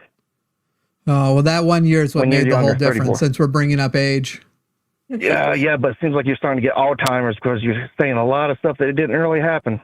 That you what was, name one thing I said that didn't really happen. When you haven't done... No, you said that you already know what box I'm in. You successfully said it. What event did I say happened that hasn't happened? Tell me what my position is that you are saying that you've gotten right. What is my position? Republican. You don't know MAGA Republican. MAGA Republican. MAGA adjacent Republican. I don't align myself as MAGA. I don't wrong already. I don't align myself as MAGA. Excuse me, Josh. Hey, Josh. I am more on the Republican side. I'm going to mute you again, Josh. We have 2 minutes. You don't get to just start talking over before, because I said MAGA adjacent Republican. Josh, who'd you vote for in 2024? Okay. Who'd you vote for in 2024? Who did I vote for? I went with Trump. Who'd you vote for in 2020? 2020? I really wanted Ben Carson, but he got screwed over, honestly. Who'd you vote for? I had to go with Trump. And who'd you vote for in 2016? 2016, actually, I didn't get a real chance to vote because I was in the Marine Corps. So in the last 3 elections, you voted Trump twice and then didn't vote at all. Yep. So please explain to me how voting for Trump twice does not qualify for the phrase MAGA adjacent Republican, which is the phrase I used. Okay. It's a Republican. I wouldn't even say MAGA adjacent just because I voted. There's a lot of people just because you voted for MAGA? Never voted Trump that voted for Trump this last election because they saw how bad stuff was getting. Stuff was getting bad, but Josh, I'll be back on Thursday. I'm begging you to call back in and continue to do. I will call back, and again, you won't steamroll me, and you still don't have me in a box. See ya. Oh, I can steamroll you if I want, but I will choose not to. You can't fucking steamroll me. You did everybody. Yes, I can. Watch. I can do it right now. I've muted you again. I can talk as long as I want. I can wait to unmute you. I can not unmute you at all. Right now, I'm literally steamrolling you. It's literally my choice. I have all the production control here as I possibly want. Then I can unmute you. Here, now you can talk again. My steamroll's over. Go ahead. And now I'm muting you again as soon as you make a sound because I actually can steamroll you. But when you call back on Thursday, I will benevolently not. I will talk to you on Thursday. Do better. Just because I voted for Trump twice does not mean MAGA adjacent Republican is accurate. Diabolical. Crazy. Everyone go find Adalind Gray everywhere. And I mean everywhere, especially the places where you pay for the opportunity. Sure. You are at Adalind Gray _official on Instagram. Adalind Gray, what on Twitter? Yeah, Adalind Gray. You want to bring it closer. Sure. I think because most people are watching vertically on their phone, it's like not that. Go find her. She's amazing. She was also on our show, The Line is a Podcast. We'll be having her back. Check everything out. Now you all just, I think you may have just surprised a lot of people who didn't know you had a split tongue until that very, very moment. And yeah, thank you, Adalind, for joining. And we'll see everybody at this same time and same place. No, not same time. We'll see you all on Thursday or whenever we're back. Bye. That's the show. Bye. Sorry. Fade to black. Get rid of that name tag.